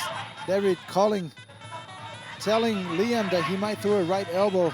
You saw him shaking his right elbow. I don't think Liam cares. Yeah, I don't think he cares at all. And here's the And fighting again. spirit. Beautiful low kick. Liam keeps finding a home. Oh, beautiful triple kicks there from Derrit. And again with a low kick. He's wobbling. 50 seconds left on the he's clock. hurt. This is a big issue now for Derrit. Absolutely. The ref will separate them. Liam has got to attack that leg. Absolutely. Can he go back to that leg? And you can see Derrit just lifting that right leg right now. Oh, with a big elbow though. He hasn't thrown one leg kick since we're separated. Oh, and he's hurt. Look at Yes. that. Oh, he's in pain. Trying to hide it. Oh. 20 seconds left on the clock. It looks like Derrit's going to make this one. Tell you what though, if this was a 5-rounder, I don't think we'd be saying the same Yeah, thing. different story for Yeah, sure. absolutely. And again, going back to that leg. Whoa, left hand there from Liam. Whoa, great fight. What a war that was. You know, Liam, there were question Disappointed. marks about second round, or I put question absolutely. marks on that second round. And I think he won round number 3 as well, but Derrit is the winner of this one. Some things to work at on back at Sitsong Pinong for Derrit. And, I won't mind seeing Liam Griffin and indeed Derrit back here on RWS if they want to do it again, perhaps on a prelim sometime. Yeah, That was absolutely. a tremendous fight. And a fight that I'll definitely want to watch one more time. Let's have a look at the replay first. You know, Derrit was looking in, I wouldn't say control, but he was looking smooth, at least in round number 1, even though Liam was taking it to him. There's a big elbow there from Derrit, opening up the cut. But Liam, he gave as good as he got in that fight. And like I said, I think there was question marks around number 2, and I think he did enough in round number 3 to take it. You know, Derrit was on one leg almost by the end. But either way, it will be Derrit's. And he will go 4-1 here in RWS. Let's make it official. Ladies and gentlemen, after 3 rounds of Muay Thai action, we go to the judges' scorecard. The first judge scored is about 29-28. The second judge scored 30-27. And the third judge scored 30-27. Declaring your winner by way of unanimous decision.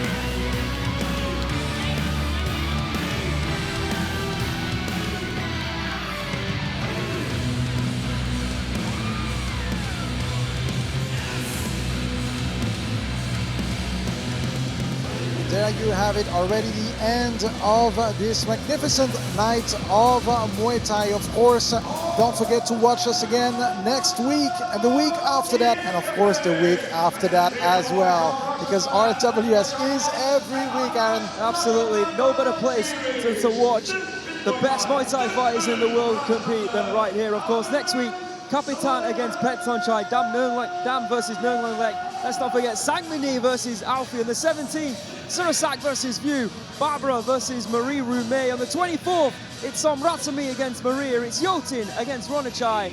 And on the 31st, we've got the super welterweights in action, Tanachai against Pavel, and Daniel versus Reza. The best action here on RWS. Yeah, and of course, if you can't be in Bangkok or here in Rajadamnern Stadium, make sure you watch us every single week on DAZN, because this is Muay Thai and this is Rajadamnern.